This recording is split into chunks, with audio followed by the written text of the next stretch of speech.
And to go to bed. That's Dan Wootton tonight, Monday to Thursdays from 9 on GB News.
A Conservative MP is arrested on suspicion of rape. Good morning. It's 6 o'clock on Wednesday, the 18th of May. This is Breakfast on GB News. I'm pleased to say with Eamonn again. He's back. And me, Isabel. This is what's leading the news this morning. A Conservative MP in his 50s has been arrested on suspicion of rape and sexual assault. The unnamed man, his arrest follows a 2-year investigation by Scotland Yard relating to offences dating back to 2002.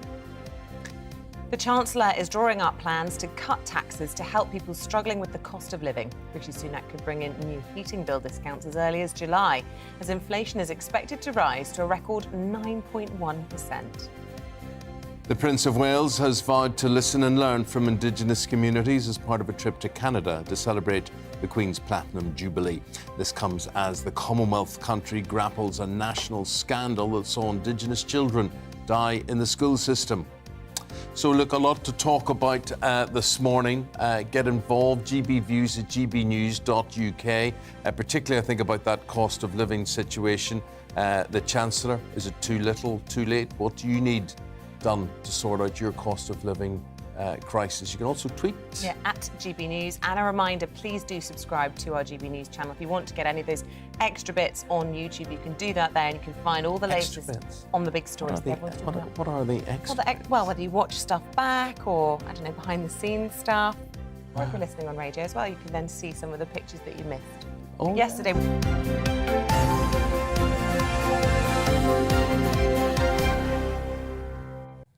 So you were saying yesterday we were doing what? Yesterday we talked about lots of people's pets, because apparently a quarter of people prefer their pet to their partner. We did think of you. And No comment, no comment. And people sent in so many of their animal pictures. And because obviously if you're listening to us this morning on the radio, you couldn't see them, we directed them to our YouTube channel where they can watch it back. Very good. But there is that thing, particularly with dogs, that there is that saying, I hope I become the person my dog thinks I am. Or cat. No, do cats love people? Oh, so much. Do they? Yeah, when they blink, that's them blowing kisses. Is it? Have you had cats? Yes, all my life. Oh. Yeah. Oh, never had a cat, I didn't know that. Well, not as a grown-up, I haven't had one, but, you know. That's interesting.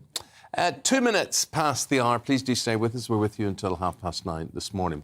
Top story this morning is that a Conservative MP has been arrested on suspicion of rape and sex offences. Yes, so this politician, he's in his 50s, he can't be named for legal reasons, was arrested by the Metropolitan Police following a 2-year investigation. And it all relates to offences that are alleged to have taken place between 2002 and 2009. Chris Heaton-Harris, the Chief Whip, has asked the MP to stay away from Westminster, but a decision on whether to remove the party from the MP will be postponed until the investigation concludes. Well, trade unions representing parliamentary workers said staff safety must be the absolute priority and no chances should be taken. Well, joining us now for more on this, William Atkinson. William is the assistant editor of Conservative Home. William, a bit of a shocker, this one.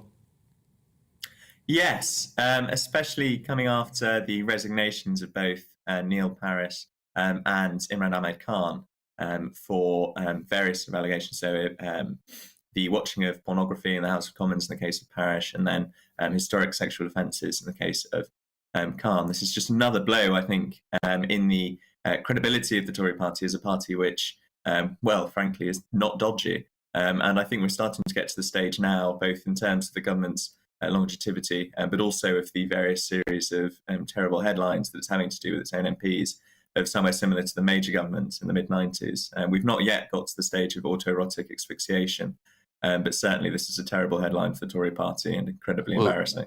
This man obviously hasn't been named yet to protect alleged victims, but his name must be known, and it won't be long now. I mean, you can't ask him to stay away from Parliament without it raising eyebrows and people beginning to think who it is. Yeah, although there were new laws, I believe, and you'll be able to tell us more about this, William, brought in earlier this year to really make sure that the anonymity of sex offenders who are facing this sort of thing don't get named until they are charged. So that's why the whip's been unable to remove the whip in this case or suspend it, and he's just been told to stay away from Parliament, but raises lots of difficult questions, that, doesn't it? Well, a lot of very difficult questions, because, of course, we know that they're a Tory MP in their 50s, and now I imagine male Tory MPs, sorry, in their 50s.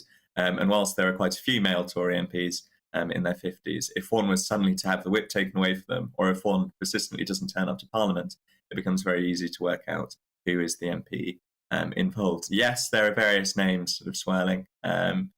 And I imagine it won't be long, despite the police's best efforts, until we know exactly who it is involved. But yes, I think... William, I just want to move on to some other political news today. I mean, we'll get the rate of inflation will be announced at 7 a.m. This morning, widely predicted to be over 9% on this one. The Chancellor, he's going to implement a number of measures. He's missed his chance, hasn't he, to redeem himself or not? What do you think? I mean, after that spring statement, he had, such an opportunity to be ahead of the curve, and now he's grappling from behind. To an extent. I'm perhaps more sanguine than most about the Chancellor's political prospects. I think it's going to be a very difficult summer, and it's going to be a summer of which there are going to be lots of economic news that we're not quite prepared for. And I think what the polling suggests is that voters want a responsible approach to the public finances, and they want the government to lay out a clear plan as soon as possible for handling inflation. It was the failure to do that in the United States, for example, which has played into the Biden administration's current huge political problems. And I think what is rumoured that the Chancellor is going to go for is a combination of increases to fuel payments for the 3 million sort of worst off, who are going to, of course, be hit worst by rising fuel costs and inflation, and then also a combination of tax cuts in the autumn. The problem, of course, is that the Chancellor has very little fiscal headroom, and also he doesn't want to take any action which will in itself be inflationary. I mean, yesterday we saw in the unprecedented situation in which we have more vacancies than people unemployed. And of course, basic economics would suggest that that's going to cause a very big spike in wages at some point down the line. Of course, that itself will be inflationary. So whoever the Chancellor is, whichever party is in power, they're going to be facing a very difficult situation, simply because the inflation genie is out of the bottle. And once it is, it's very hard to put back in again. Yeah, but that's all very well and good. I'm just talking about had a chance to increase national insurance or not increase national insurance, knowing what was coming ahead. And was that fiscally responsible? Yes, I would say it is, in the sense that the government has finally woken up, or at least the Chancellor has woken up and is dragging the rest of the Cabinet with him, to the fact that you cannot continue to borrow endlessly when borrowing costs have quadrupled over the last year, and that if you want to have both spending increases in some areas or tax cuts in others, you're going to have to raise that money from somewhere. Now, remember, the national insurance rise in particular is essentially a huge Ponzi scheme. It's designed to subsidise the housing costs of older residents. They don't have to sell their homes to pay for their social care. So as a young person, I'm not necessarily the biggest fan of that policy in general. But as a fiscal conservative, I would suggest that the idea that the government is trying to balance its ingoings with its outgoings is probably a positive step. William, a final question about Andrew Bailey. We were talking about him, of course, over the last couple of days because he appeared before the Treasury Select Committee on Monday, and he basically claimed that he's helpless to stem inflation. Well, the Daily Mail leading today on what they have discovered is that their staff there are only having to attend work 1 day a week in person. The rest they're doing from home. And their headlines, no wonder you're helpless to do anything when everybody's, sitting at home in their tracksuit bottoms. What do you make of that? I think it's ludicrous. I think there's certainly a balance that can be struck between home working and working in the office. But the idea that during the greatest inflationary panic this country has seen in 30, 40 odd years, the staff of the Bank of England are working from home and not being in the office and not working around the clock every day to try and get inflation back down is simply ludicrous. I think the appointment of Andrew Bailey was really the only thing that Sajid Javid managed to do during his short chancellorship. And I know at the moment some people are talking about whether he should return to the role. But I think Andrew Bailey has been such a, disappointment in the role that I would be very wary before trying to sort of big up Javid's prospects again. And frankly, I think Andrew Bailey really needs to up his game, because it's going to take some serious work from the bank over the next few months and some very painful work for the bank in the next few months if we're going to get inflation back under control. William Atkinson, good to hear from you. Thank you very much indeed. Telling it like it is. William is the assistant editor of Conservative Home. Your views at GB News. Now, the Foreign Secretary, Liz Truss, has set out a new law to change the post-Brexit trade deal for Northern Ireland, insisting that the bill would be legal under international law. Well, our political correspondent, Tom Harwood, has spoken to Northern Ireland Minister Conor Burns. Conor Burns is also the Prime Minister's special envoy on the Northern Ireland Protocol. Ultimately, peace was arrived at in Northern Ireland through a series of difficult compromises. Some would say some political fudges. Is it the case that really, when we're going to solve the Northern Ireland Protocol issue, what is required here is a lot more give and potentially a little bit of a fudge? What is required is an understanding of what's at risk. The devolved institutions are at risk if we can't resolve the protocol. It requires compromise, it requires understanding, and it requires a political determination to find the space in which to fix this. And yet within the EU we're not seeing that political determination as things stand. In fact, the immediate response from the European Union to the statement that Liz Truss gave to Parliament was that they would potentially carry out repercussions upon the UK. They didn't use the words trade war, but they came very close to it. Are we inching towards a trade war with Europe? The most important thing for us is fixing this, and fixing it so that we can get revived, devolved government in Northern Ireland. This is more important to get this right for our United Kingdom and for communities in Northern Ireland than almost any other foreign policy or economic objective, and that is our determination. We hope that the EU will re-engage with us in a spirit of compromise and create the necessary space to allow us to find a way through that. But we will legislate in the interests of our own country if that's what it comes to. Is that a threat? No, it's just a reality. We cannot stand by as the government of the United Kingdom whilst this is going on in Northern Ireland and there isn't a local government in Northern Ireland delivering for our citizens in the 6 counties. If this all collapses, if power sharing is not restored, if the EU levels trade repercussions upon the United Kingdom, if this all falls apart, what does that say about the Prime Minister's Brexit negotiation? Has Brexit failed? Brexit has not failed. We've got a technical problem, which is informed now by 18 months of data in Northern Ireland. We've got to fix this. If it fails, it shows that we are not able to engage pragmatically with our closest neighbour and ally, the European Union. And I would hope that what's been seen in Ukraine and the aftermath of the tragic events there is that Britain is a reliable ally, Britain is a friend, Britain is wedded to shared values, and we surely must be able to find the landing ground to sort this out in all our interests. Okay, Northern Ireland Minister Conor Burns there. Full interview, 9:30 this morning on Tom's The Briefing programme. Now let's bring you up to date with the rest of the day's headlines. And a Conservative MP has been arrested on suspicion of rape and sexual assault offences. The man, aged in his 50s, is also accused of abusing a position of trust and misconduct in public office. Scotland Yard says the offences are alleged to have taken place in London between 2002 and 2009. As you've just been hearing, the European Union has warned it will respond with all measures available if the UK breaks the Northern Ireland Protocol. The Foreign Secretary has set out plans to rewrite Britain's post-Brexit trading agreement, changing the rules on how goods enter Northern Ireland from the rest of the UK.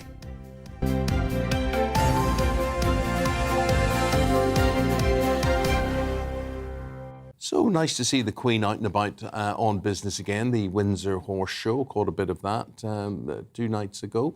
And then the Elizabeth line, which will open this time next week. Yeah, back on track. Her Majesty is back on track, and I don't know what she's been having on her cereal, but I want some. She's looking so well, and I really hope that this momentum can just hold out now for the Platinum Jubilee, and we can all see her looking... Don't do too much. Well. Yeah, I know, Mom, you that's look at her and say, right, yeah.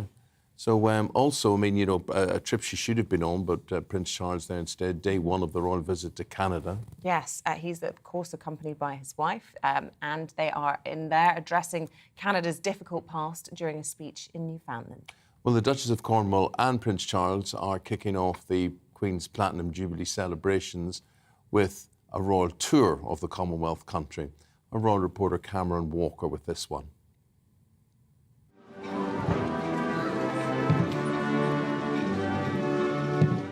We must find new ways to come to terms with the darker and more difficult aspects of the past, acknowledging, reconciling, and striving to do better. The Prince of Wales, using his speech on day one of his visits to Canada to address a national tragedy dating back decades. Thousands of Indigenous children either died or were abused in the country's residential school system, and Prince Charles and the Duchess of Cornwall's visits could help reconcile the relationship between different communities. The royal couple are on a 3-day tour of Canada to celebrate the Queen's Platinum Jubilee. They spent the first day in Newfoundland and Labrador. Prince Charles inspected a guard of honour and took part in a royal salute. Their Royal Highnesses also visited a small fishing community, Kiddy Viddy Village, where they spoke to residents and stopped to chat with local fishermen along the village's boardwalk. The mayor of the nearby city of St John's, Danny Breen, suggested a royal visit helps boost the local economy. Newfoundland and Labrador is a unique destination. It's one that a visit of this type shines the international spotlight on us, and we get the opportunity to show people what they can find here, and hopefully they'll visit us. Prince Charles and Camilla visited Kiddy Viddy Village's Artisan Studios, which helps emerging artists and craftspeople turn their handmade products into sustainable businesses.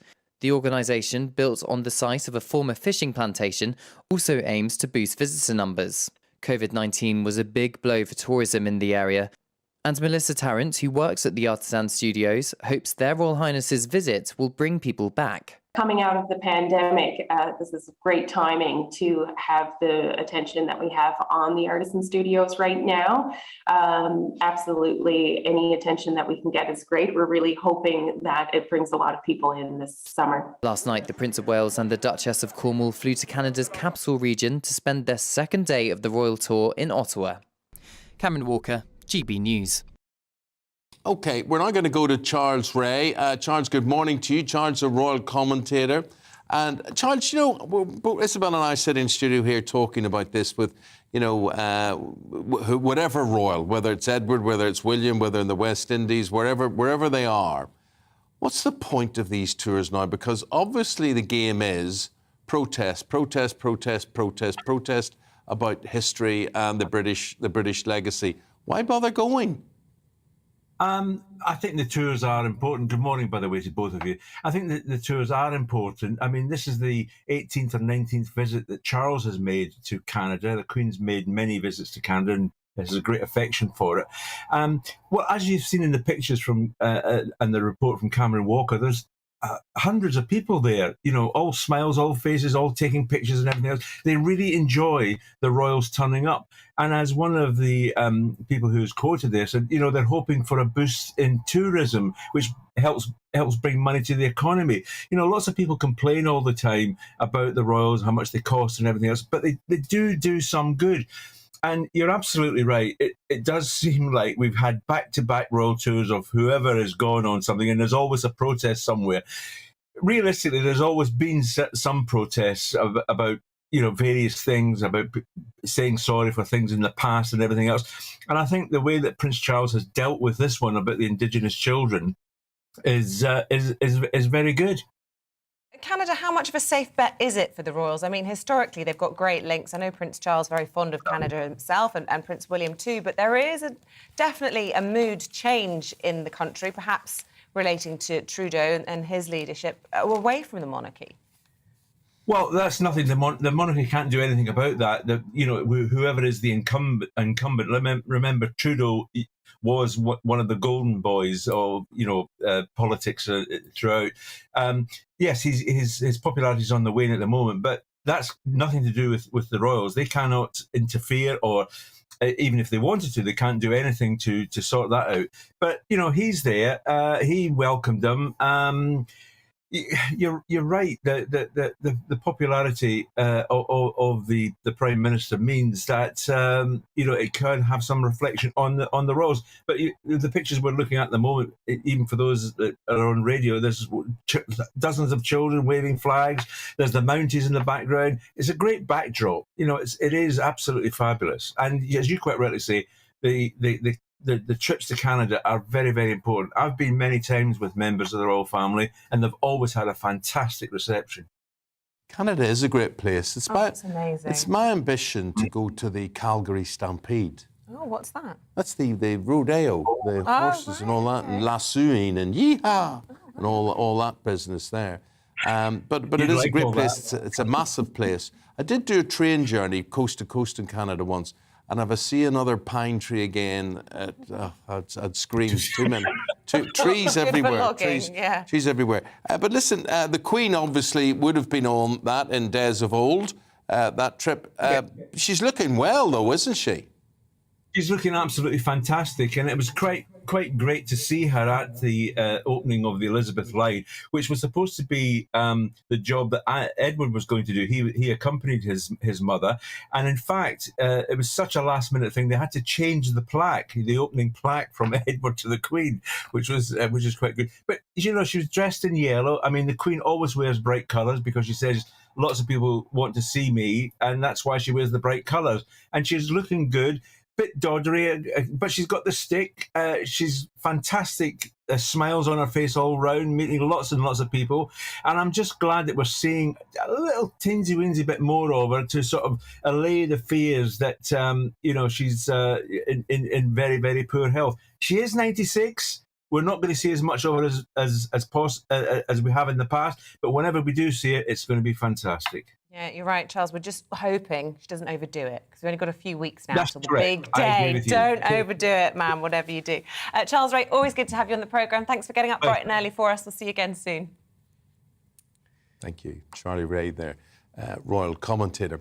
We'll hit the break there. Coming up after that, we're going to talk about the shortage of carers for foster children and what can be done about that. I mean, just think of the immensity of that job. Would you actually do that? I think people that do that, amazing, absolutely incredible. OK, that to come. Have your thoughts on that. But here's the weather. Good morning, Alex Deakin here with your latest weather update from the Met Office. We're on a bit of a repeat cycle at the moment. More hazy sunshine for most places today. Most of us will be dry until later, when there's the threat of some thunderstorms. Here is the washing machine responsible for the repeat cycle. Low pressure throwing up weather fronts, bringing moisture, but also bringing warm and humid air up from the south.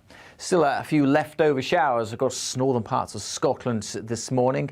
They'll take a time to clear away, but for most, after the downpours overnight, it's a fine day to come. Hazy sunshine and feeling pleasant enough in that sunshine as well. It will cloud over once more this afternoon across Northern Ireland and down to the southwest, the threat of some showers moving in. But as I said, for most of daylight hours will be dry, fine and quite warm, with temperatures in the high teens or low 20s, 18 in Glasgow and Belfast, maybe 24 in London. And then through this afternoon, we see the threat of those showers becoming more widespread over the southwest initially, but at the same time, another weather front bringing some heavy rain to Northern Ireland, and the showers become more and more extensive, and particularly across parts of eastern England this evening and overnight.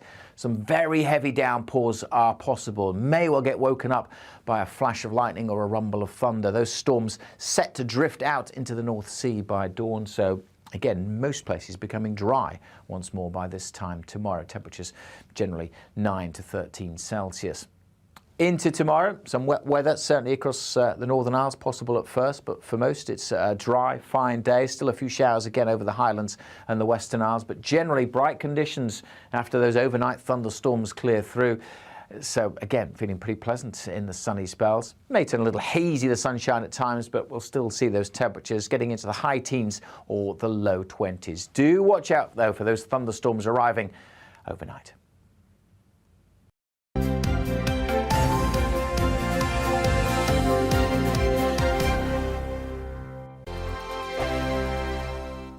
Every morning from 6 o'clock, we'll wake you up with GB News Breakfast with all the stories you didn't know from the night before. So whether it's serious news, entertainment, or your own views from all over our great nation, we're here to kick off your day with a smile. The national media should be reflecting and reporting what's happening here. You will notice the northwestern accents.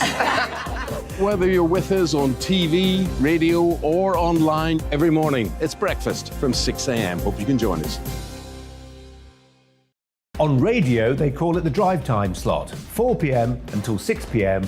as listeners head home. It's that part of the schedule when the dust of the day's events begin to clarify, and we try to make sense of it for you. Brazier is drive time for radio and TV. It's fast, it's punchy, it's opinionated, there's a Brazier angle, and a little bit of levity. That's the question. That's two questions, actually. That's Brazier, Monday to Thursday, 4 till 6 on GB News. Hello, I'm Michelle Dewberry, and you can join me every weekday 6 till 7 on Jubes and Kerr. Me and my panel will get stuck right into the day's events, and I can tell you, in fact, I can warn you, expect some robust debate, some strong opinions and perspectives from both sides of the fence. It's about you at home as well. I love to read out all of your comments, or at least as many as I can. So join me, Michelle Dewberry, Monday to Friday, 6 till 7 on Jubes and Kerr. I'm Dan Wootton. Join me Monday to Thursday from 9 to 11 for the feistiest and most fun news debate on TV, where free speech reigns. I'll bring you a sharp take on the day's biggest stories, bombshell newsmaker interviews, and A-list guests. And I guarantee you, no spin, no bias, no censorship, and no reason to go to bed. That's Dan Wootton Tonight, Monday to Thursdays from 9 on GB News.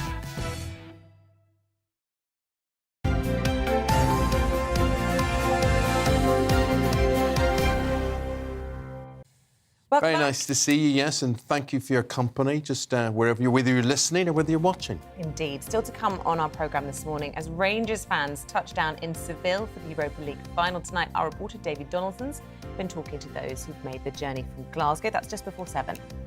Also today, inflation rate set to increase to over 9%, but not quite 10%.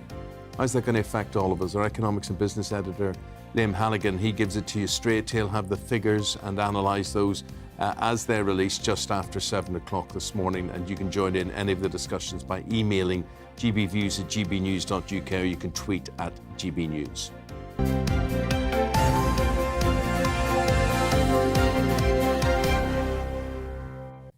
Now, a new report has revealed a shortage of foster carers and places for kids in the UK, meaning some children are being lost in the system or are not getting the right level of care. Well, this is the second week of Foster Care Fortnight, when councils take to the streets to talk about the rewards and the riches, meaning the mental and personal satisfaction riches of becoming a foster carer. Well, let's hear what foster parents in Wiltshire have been saying. Being a foster carer isn't an easy job, but it is the most rewarding lifestyle, and I wouldn't change it. Because these children can be challenging. They have had a lot of trauma in their lives, and they need your support. They need your help, actually, to come through this and to just sit and be able to listen. Now, when we were first approved as foster carers, I was already in my 60s. And luckily for me, age isn't a barrier to fostering. In fact, it can have its advantages. We have lots of amazing foster carers here in Wiltshire, but we need more. Having more foster carers means our young people can be matched with the best possible carer, which could mean a young person can stay in their community and in their school. Well, let's speak to Jeff Moody now. He joins us from Devizes in Wiltshire this morning. Jeff, good to see you. I think everybody would agree that being a foster carer, the most remarkable job, really, but a very, very difficult one as well, and a real urgency to try and find some more. Yes, absolutely. There are 80,000 children in the system, the care system in England alone. So that gives you some idea of the scale of it. So local authorities are constantly looking around to try and recruit more people into the foster community, as it were. And this foster care fortnight is a great opportunity for those local authorities to get out and about, talk to people and sort of explode some of those myths that people might have about fostering. Well, I'm joined here in sunny Wiltshire by Councillor Laura Mays, who's the Cabinet Member for Children's Services here in Wiltshire. Thank you for getting up so early for us. What's the situation like in Wiltshire? Well, we have over 400 children in care in Wiltshire at the moment, and we, like the rest of the country, are always looking for fabulous families to come forward to foster care for us.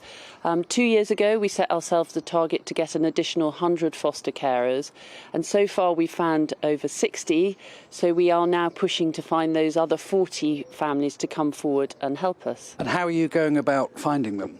Well, we advertise through various means, through a lot of social media and through posters, but also particularly during Fostering Fortnight, we've been out on the road in our fabulous county, going around all our towns with our fostering team, who have a wonderful van, talking to families and asking them, well, not families, but people to come forward and just say, come and ask us some questions about fostering so that we can answer those for you. What sort of questions do you get asked? There must be lots of myths. You must have people coming and saying, well, I can't do it because of X, Y and Z. What are the sort of myths that you hear when you go around and talk to people?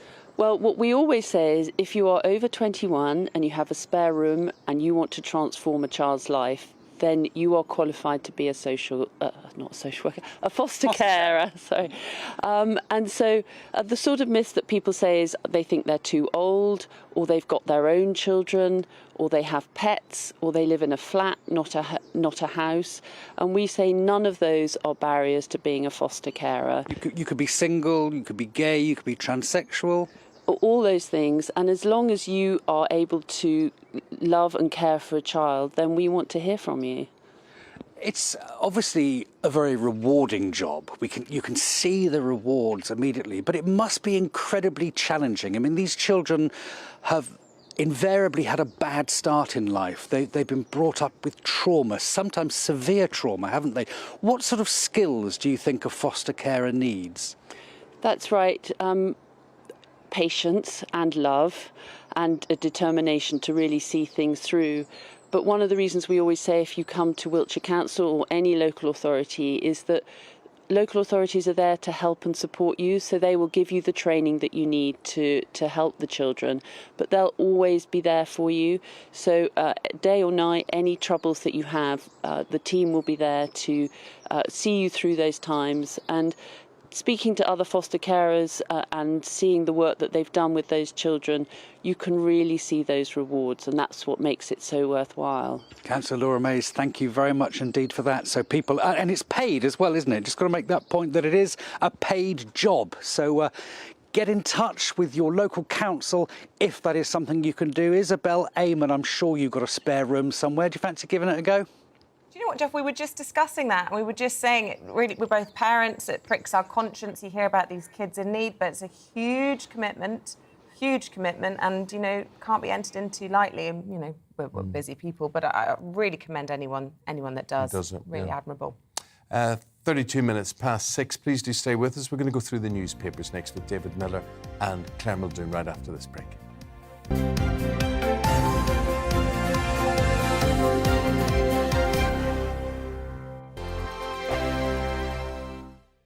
Every morning from 6 o'clock, we'll wake you up with GB News Breakfast with all the stories you didn't know from the night before. So whether it's serious news, entertainment, or your own views from all over our great nation, we're here to kick off your day with a smile. The national media should be reflecting and reporting what's happening here. You will notice the northwestern accents. Whether you're with us on TV, radio, or online every morning, it's breakfast from 6 a.m. Hope you can join us. On radio, they call it the drive time slot, 4 p.m. until 6 p.m. as listeners head home. It's that part of the schedule when the dust of the day's events begin to clarify, and we try to make sense of it for you. Brazier is drive time for radio and TV. It's fast, it's punchy, it's opinionated, there's a Brazier angle and a little bit of levity. That's the question. That's two questions, actually. That's Brazier, Monday to Thursday, 4 till 6 on GB News. Hello, I'm Michelle Dewberry, and you can join me every weekday 6 till 7 on Jubes and Kerr. Me and my panel will get stuck right into the day's events, and I can tell you, in fact, I can warn you, expect some robust debate, some strong opinions and perspectives from both sides of the fence. It's about you at home as well. I love to read out all of your comments, or at least as many as I can. So join me, Michelle Dewberry, Monday to Friday, 6 till 7 on Jubes and Kerr. I'm Dan Wootton. Join me Monday to Thursday from 9 to 11 for the feistiest and most fun news debate on TV, where free speech reigns. I'll bring you a sharp take on the day's biggest stories, bombshell newsmaker interviews, and A-list guests. And I guarantee you, no spin, no bias, no censorship, and no reason to go to bed. That's Dan Wootton tonight, Monday to Thursdays from 9 on GB News.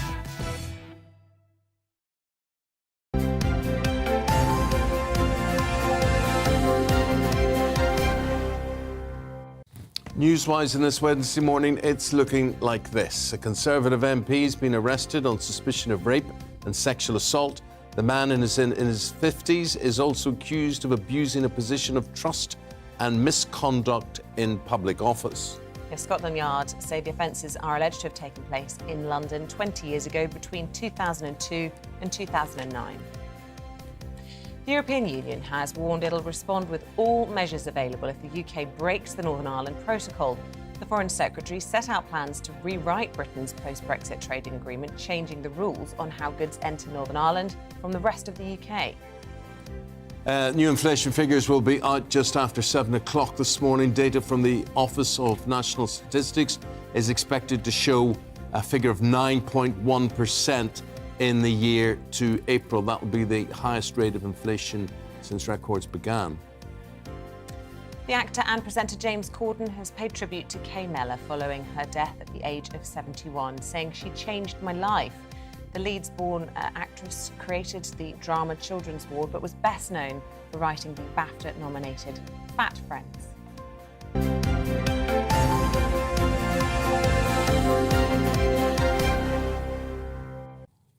Let's bring the newspapers to you with the former Secretary of State, David Miller, and the journalist and broadcaster, Claire Muldoon. Very nice to see both of you. Morning. Good morning. David, we've got to start with that awful story that is on many front pages today about this MP accused of historical rape. Yes, it dates back to 2002 to 2009, but 7 years sounds as though it's a member of his staff, if the allegation is true, and we're not going to know about that for a long time. What I think is causing a lot of problems, though, I'm looking at page 1 of the Telegraph, and they're saying the Tories' decision not to name the MP is likely to prompt fears that other men could wrongly fall under suspicion. Senior backbencher said the party should issue a denial if other MPs are wrongly named as a suspect. Well, see, I'm not a believer in secret justice, and I'm not a believer in the public not being told what a lot of insiders know. I can tell you, I'm sure, who this person is, but of course I'm not going to, but I could tell you who it is, and you don't actually need... if people just read the papers and saw some of the history of these allegations made against different MPs, it's not difficult. But what I don't approve of, although it now has endorsement from the Supreme Court, is that until someone is charged, they can't be publicised. But if any of the four of us here are arrested, I wouldn't expect that not to be in the papers. The idea it's only when you're charged with something it's in the papers. Those of us who are foolish enough to live, with this thing looking at you and beamed into millions and millions of homes or wherever it goes to, I think we've just got to accept that one of the prices you have to pay is you don't have a secret life. But David, I suppose this has been brought about because there have been people who have been arrested, have been named, and have not been found guilty of anything, have not been charged, but yet the allegation sticks and ruins lives. Yes. And I think particularly sexual offences. Well, exactly. Cliff Richard. No, I agree with all of that, but I think reality dictates that, if the police, as they did, raid Cliff Richard's house and invite the press to be there to witness it, at the end of the day, they get their comeuppance, and I forget how much damages Cliff got. $1 million, I think, wasn't it? It may have been more. In other words, what I don't think you can do is fail to say that this has happened, because let's face it, the public has a right to know if the police are abusing their power in the way that they are. And I think everywhere you look now, there's elements of secret justice, court cases where you can't, they're held in camera and all the rest of it. And I think secret justice is a far bigger threat than someone being arrested, only then later to be able to show that this was nonsense and that no charges are brought. The thing that gets me about the reporting of anything like this is the fact that it comes, you've got a witch hunt almost, because they've been so specific in the detail of it, the number of MPs. People, all they have to do is look back and see how many MPs were in employment within the time frame, how many MPs are of that age. But then there are innocents involved in this, and there are victims. The victims of the rape, the victim of the sexual abuse, the historic sexual abuse that's gone on, but also the victims, I think, are also the MP's family. So I don't like the reporting of all of this, unlike, as David said, until you actually have the charge, then fine. But I think we shouldn't be dealing with who is it, and all the skullduggery and all the scaremongering and all the variations of who's trending on Twitter and who's not trending on Twitter. I don't think that's fair. But until they've got the charge and until they've got the actual evidence, then fine. Well, this is an elderly allegation. So however old one suspects the woman concerned, women, there may be more than one. We don't know the gender. Exactly. Well, no, I think it's... but whatever the situation, if somebody chooses to pursue over a period of years an allegation, I don't think how they can expect to be free from the publicity that follows that kind of thing. And I think why are they still there? Why are they still being an MP, a member of Parliament, employed to deliver the best they can for their constituents? How can someone go to sleep at night knowing if that's what they've done? Nothing's been proven yet, Claire, at the moment. Yeah, that's the point. And presumably they will protest their innocence. I mean, yes, and you can't just exactly. accuse someone and they lose their job overnight. That's instantly. the point. If the claim sticks and if the claim is proven, then for me, people should not be in public office if that's the case. Yeah. They shouldn't be in any office, actually. Well, I don't think we'd expect that. Claire, we move on to the Financial Times. Yep. So the Chancellor is going to speak today about other efforts to deal with the cost of living crisis. Yet you're going to point out the Financial Times is talking about the lowest unemployment in 50 years. Yeah, since 1974, actually, the lowest level we've got. The Office of National Statistics said the jobless rate stood at 3.7% in the past 3 months up to March, the lowest level since 1974. Now, we are on the brink of recession, they are saying. We've got a cost of living crisis that we are going through. But we've got 1.3 million jobs available in this country that need to be filled. Now, we know that Brexit has caused issues with labour transfer and the labour market. We have hospitals that need nursing staff. There is services that need to be filled in this country. And yet the unemployment rate is half, and then yet it's stoking inflation pressure. Obviously, the amount of money that we have, disposable income, going out when people are working more, the labour market is more buoyant. There's too much money chasing too few goods. That's the definition of inflation.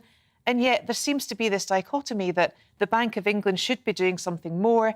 Some of the reasons for this are because of the higher jobs and the 1.3 million jobs available, but also the Bank of England, why are they so helpless? Because they're giving people the ability to stay at home 4 days a week. And I think the situation is complicated by the fact that, you know, the unemployment figures, only the terminally naive will imagine that every one of those people is anxious and eager to work. A lot of them just want to receive their benefits. And could I say, David, I stayed in a hotel this week which basically had no staff. It was very common in the area, and you're asked at reception, you're not told until the next day. You come back to your room and your room's not made, your bed's not made, and whatever. There may be room service plates around the room, whatever.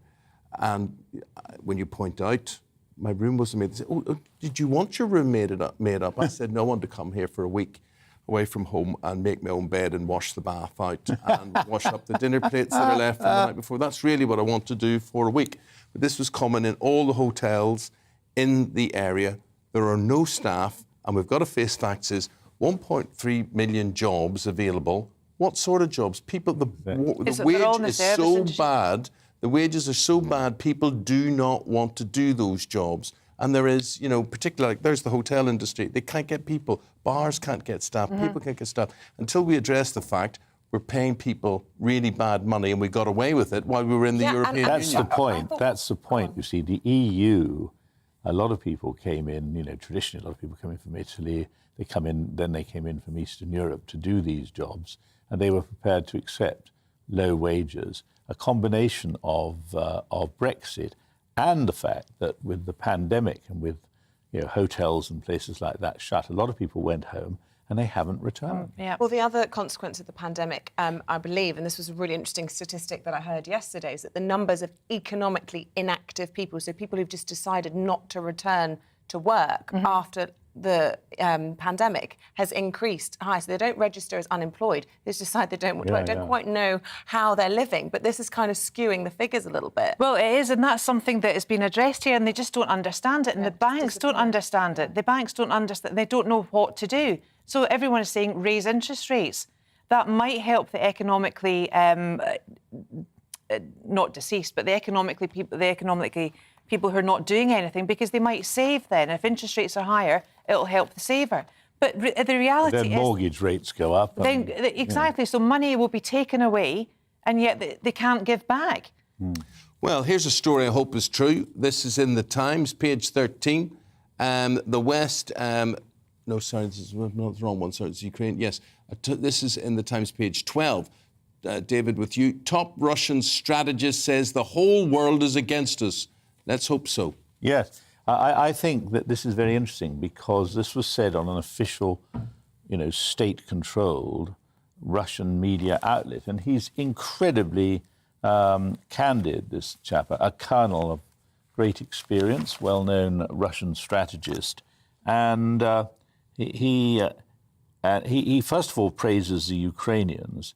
He says Ukraine would soon have mobilized more than 1 million soldiers who would be trained and ready to spill blood for their motherland. Well, quite right, too. And he goes and says that that essentially the Russians do not bring the same commitment to bear as the Ukrainians. Then I thought what was quite interesting, because, as I've said before, one of the real reasons why I read the papers is not to get the news. I could have had 5 hours before watching GB News, but to look at some of the comment. And if you look at across the page there, page 13, George Robertson, an old friend of mine who was Secretary General of NATO, but, gosh, 20 years ago now, he says, Western allies must avoid provoking President Putin, who is thin-skinned and has a messianic obsession with Russian greatness. You see, this is the paradox, isn't it? And Russia's humiliated itself. Putin is humiliating Russia. But there's one person who doesn't believe that. Yes, step forward, Vladimir Putin. And while he's still got his finger on the button, we cannot assume that the humiliation of Russia is an entirely cost-free thing for the rest of us. Yeah, and my thoughts, and I'm sure everybody's thoughts this morning, with those soldiers who got rescued in this, what was thought to be this prison swap, and now the suggestion that Putin, so enraged with the West, may now punish them with goodness knows what, and indeed possibly even execution. So, you know, as you say, interesting to hear somebody actually speaking the truth within Russia, but what are the consequences for him as well? And The Guardian, we should say, features particularly on the front page, fate of Azovstal soldiers unclear after surrender. But one thing is absolutely certain, Mr. Putin is not a man for delicacies, and the delicacies of the Geneva Convention and how you treat captured soldiers won't bother him. I wouldn't put it past him to have them executed. There's a talk of them being prosecuted for various things because Putin is out on his own now, living in a world of genuine evil. And the question is, at what point will the Russians, senior Russians, realise that he will destroy them? And the danger is, in destroying Russia, he might also have a good go at destroying us. I mean, I don't believe a lot of this is going to happen, but I can still remember as a kid walking up the road during the Cuban Missile Crisis and thinking, am I going to have a road to walk up tomorrow evening? But, I mean, it's nothing like as serious as this. But, David, when those around Putin realise what he's actually doing, if they haven't already, what will they do? Will they turn on him? Can they do? Well, what power do they have? I mean, generally speaking, the history of this is that people overreach themselves and, you know, there's a night of the long knives. But what I find extraordinary is that so far, although he has been, you know, in bad shape and showing himself to be totally and utterly unrestrained, they've let him get away with it. Yeah. Well, fair. OK, let's look beyond our horizons into space.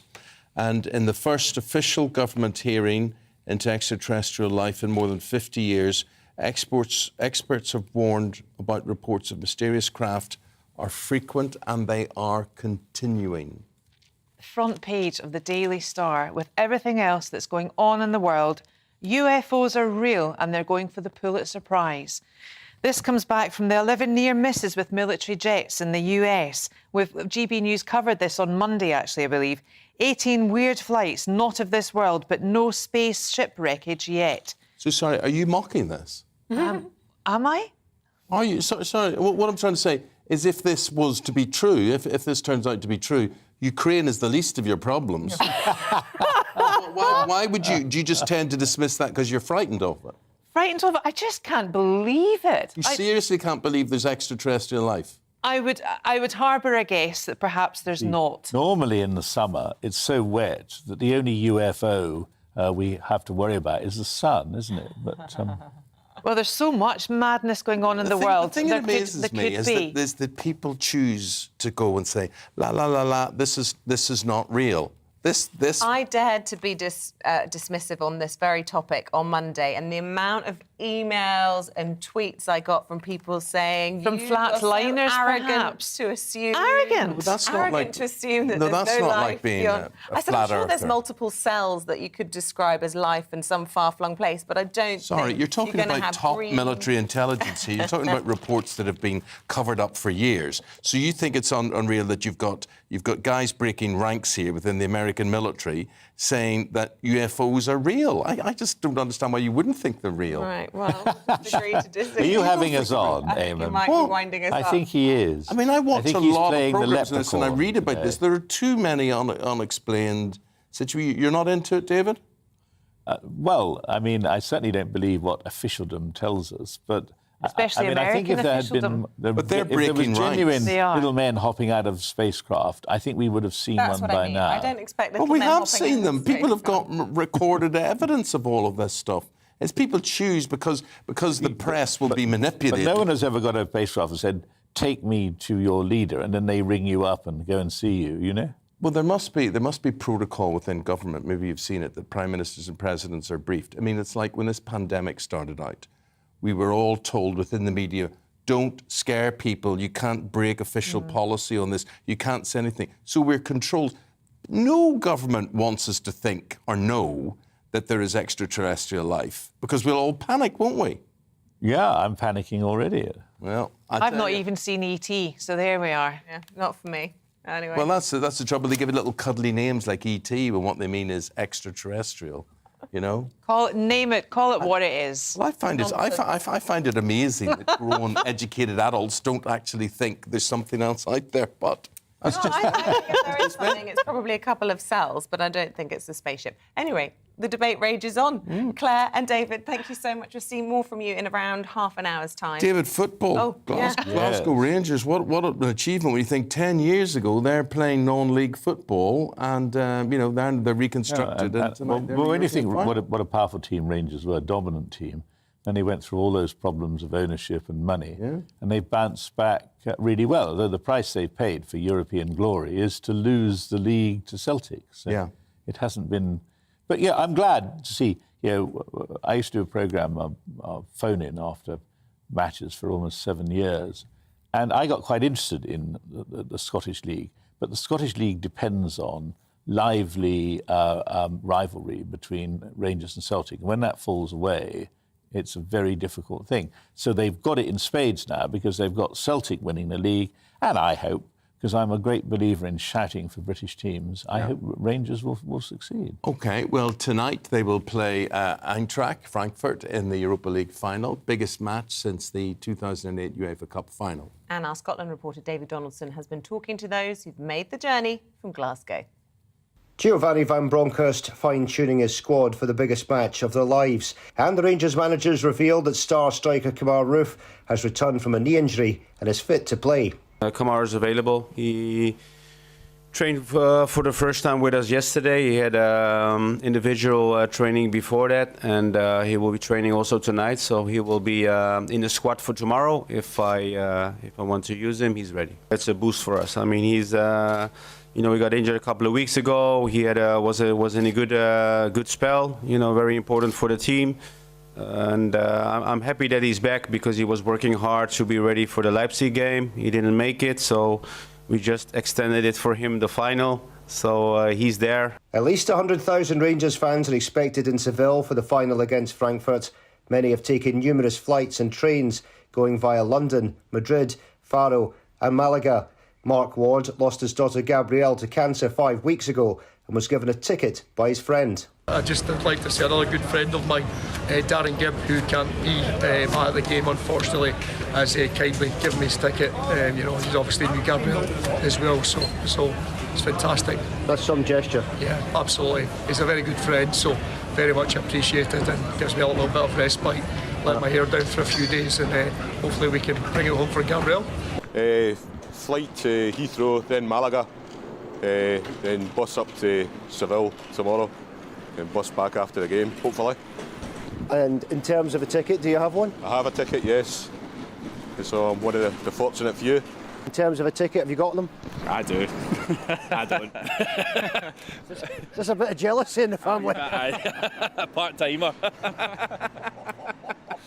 He's taking that? I don't have a season ticket, so yeah, but I've got one and I'm not ashamed to show it off. It's a luck of the draw, innit? It is. Luck of the draw. It'll be a good time regardless with the fan zones and that. Rangers fans who've made the journey to Spain have been basking in temperatures of around 35 degrees, and they're hoping the Ibrox club can add to the European Cup Winners' Cup win in 1972. I think we've got a better chance than we did in 2008. I think this team, I thought in 2008 we scraped past a lot of teams, but I think nowadays we've definitely got enough in our locker to beat teams like Frankfurt, and we've beat Leipzig and Dortmund along the way, so I think we've definitely got it in us to do it this time. I'm expecting Rangers to win. I'm hoping we win, but it's going to be a tough ask. We're playing a good team, you know what I mean? They deserve to be in the final as well, so it's whoever wants it on the day, I think, and hopefully we do enough to get it. The Rangers fans have found any way they can to make it to the final in Seville, and should their team beat Eintracht Frankfurt, they'll fly into Glasgow holding the Europa League trophy aloft. David Donaldson, GB News. Thank you for that, and we'll have the full sport with Paul Coyte at 7:20. Coming up, our business and economics editor Liam Halligan will be here with the latest on the newly released inflation figures and what they mean for your finances. See you in a moment.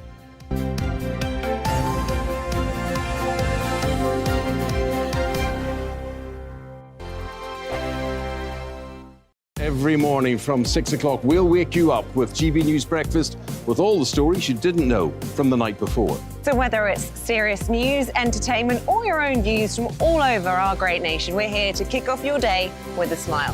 The national media should be reflecting and reporting what's happening here. You will notice the northwestern accents. Whether you're with us on TV, radio, or online, every morning, it's breakfast from 6 a.m. Hope you can join us. On radio, they call it the drive time slot, 4 p.m. until 6 p.m. as listeners head home. It's that part of the schedule when the dust of the day's events begin to clarify, and we try to make sense of it for you. Brazier is drive time for radio and TV. It's fast, it's punchy, it's opinionated, there's a Brazier angle, and a little bit of levity. That's the question. That's two questions, actually. That's Brazier, Monday to Thursday, 4 till 6 on GB News. Hello, I'm Michelle Dewberry, and you can join me every weekday 6 till 7 on Jubes and Kerr. Me and my panel will get stuck right into the day's events, and I can tell you, in fact, I can warn you, expect some robust debate, some strong opinions and perspectives from both sides of the fence. It's about you at home as well. I love to read out all of your comments, or at least as many as I can. So join me, Michelle Dewberry, Monday to Friday, 6 till 7 on Jubes and Kerr. I'm Dan Wootton. Join me Monday to Thursday from 9 to 11 for the feistiest and most fun news debate on TV, where free speech reigns. I'll bring you a sharp take on the day's biggest stories, bombshell newsmaker interviews, and A-list guests. And I guarantee you, no spin, no bias, no censorship, and no reason to go to bed. That's Dan Wootton tonight, Monday to Thursdays from 9 on GB News.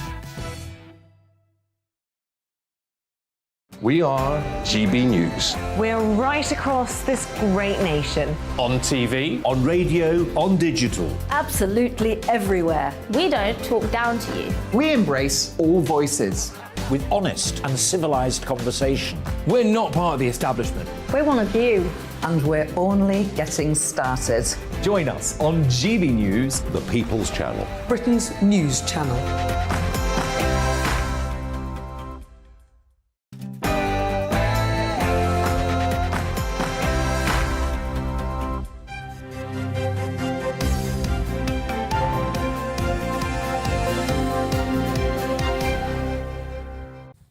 A Conservative MP is arrested on suspicion of rape. A very good morning to you, wherever you're watching or listening from. The time has just gone 7 o'clock on this Wednesday, the 18th of May. Thank you for your company. You're tuned into Breakfast on GB News with me, Eamonn, Holmes, and Isabel Webster. Here's what's leading the news this morning. A Conservative MP in his 50s has been arrested on suspicion of rape and sexual assault. The unnamed man's arrest follows a 2-year investigation by Scotland Yard relating to alleged offences dating back to 2002. In other news, the Chancellor is drawing up plans to cut taxes to help people struggling with the cost of living. He could bring in new heating bill discounts as early as July, and inflation is expected to rise. Very shortly we'll hear the exact figure, but we're hearing 9.1%. The Prince of Wales has vowed to listen and learn from Indigenous communities as part of a trip to Canada to celebrate the Queen's Platinum Jubilee. It comes as the Commonwealth country grapples with a national scandal that saw Indigenous children dying in the school system. Have your views, and you've been doing that this morning already, particularly on foster care, which you guys are saying it's not a job, it is a vocation there, and the system needs reforming. You can tweet us at GB News and all these sort of thing. And Brexit and the Northern Ireland Protocol, Andrew saying, can we just admit now Brexit wasn't ever in the interest of our country? I think that'll draw a few responses on that one, but very, very complicated situation in Northern Ireland as a result of that. Keep those thoughts coming in, and remember, you can subscribe to the GB News channel on YouTube to get all the latest on the big stories that everyone's talking about.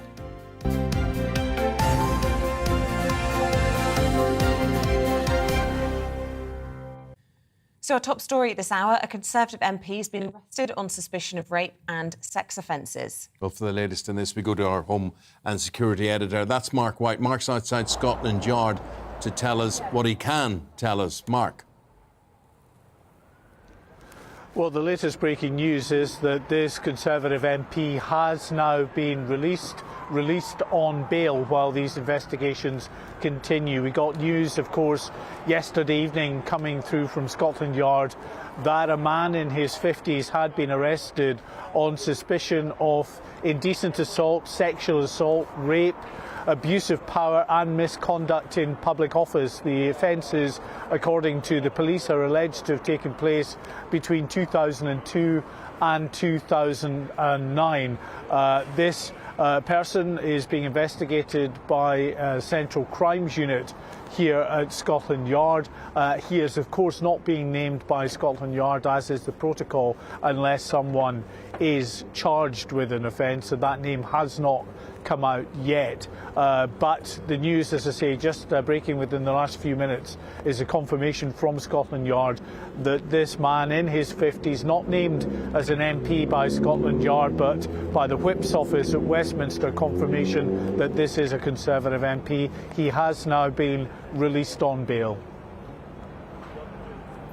Mark, thank you very much indeed. We're going to turn now to our political correspondent, Tom Harwood, who's here in the studio. Yeah. You know, obviously we can't name this man, but it would be pretty easy to work out who it is. How long will that hold up? How long will it be before he is named? Well, I have to say there are already names flying about online. This is something that is relatively known in Westminster. There was a lot of chit-chat yesterday in the Palace of Westminster, and pretty quickly a name was arrived upon. Now, of course, we can't say that name now for legal reasons, but I would not be surprised if that name did not come further into the public sphere in the coming days. This is clearly a serious situation, and one that seems to have followed just a raft of similar situations over the last few weeks. It does start to feel like, even though these are historic offences, even though, or alleged offences, I should say, even though a number of the issues that have all come to fore in the last few weeks span 2 decades, it does seem that this is becoming a bit of a crunch point in Parliament. And it's interesting to look back to February 2016. MPs at that point changed the rules so that if a member was arrested, they could no longer be named. It used to be the case that as soon as a member was arrested for something like this, the name would become public. Well, since 2016, that has not been the case. OK, and at what point, though, does this stop being about sleaze, and does this start to be about, you know, serious questions about criminality from, it has to be said, a small number, but 2 by-elections being called, one as a result of indecent sexual activity with a minor, 15-year-old boy. Obviously, we heard about porn being watched in Parliament. It's not a good look. This isn't about bars being open in Westminster. It's deeper than that, isn't it? Certainly, and I mean, none of the 3 incidents we're talking about now, as far as we know, are to do with bars in Westminster. This is to do with positions of authority, positions of trust, or positions of power. And really, it does seem that there is something about the way that these senior parts of our society work, whether it is politics or indeed whether it's the media, that sort of attract this sort of personality, and potentially that could be leading to some pretty dark places. Meanwhile, Tom, front of pretty much all the other papers, aside from this story, a big story is the way the Chancellor is expected to tackle the cost of living crisis. Now suggestions that there will be some sort of tax cuts come the autumn, and talk of this 2-pronged attack where he might bring in some other measures as soon as July. Yes, it does seem that there is movement now from the Treasury. There's always been the hint, I suppose, for the last few weeks that there will be more to come, that there will be more announcements before the next big fiscal event in the autumn budget.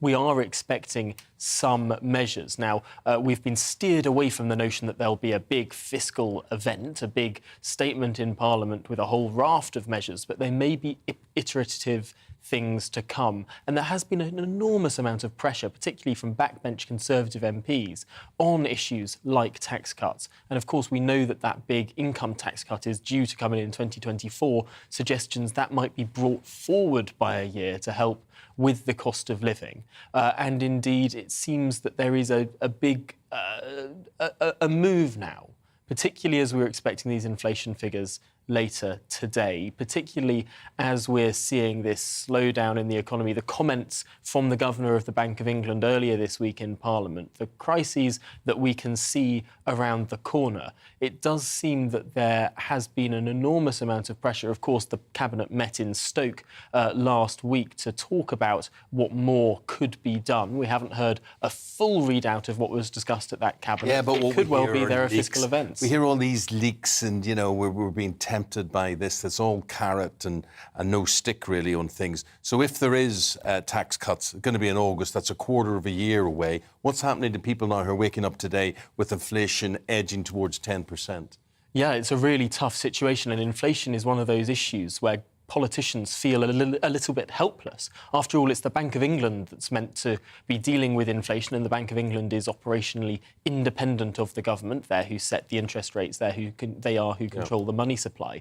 But ultimately, the government, when it comes to dealing with inflation, there are really tricky ways to go, because they don't want to stoke inflation to be further. If you give people cash handouts, that could actually push prices up further and be counterproductive. So it's a really bad set of options for politicians. And I suppose the only other thing I would say is that when it comes to energy, which has up until now been the big driver of inflation, not just in the UK, but in the EU and in the US as well, is that the price cap is there, it's set, and it will not change until the autumn.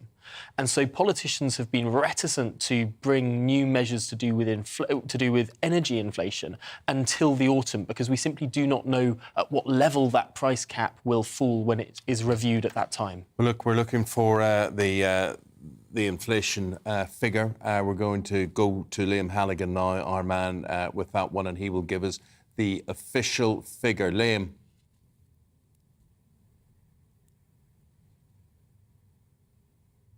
Hello, Eamonn.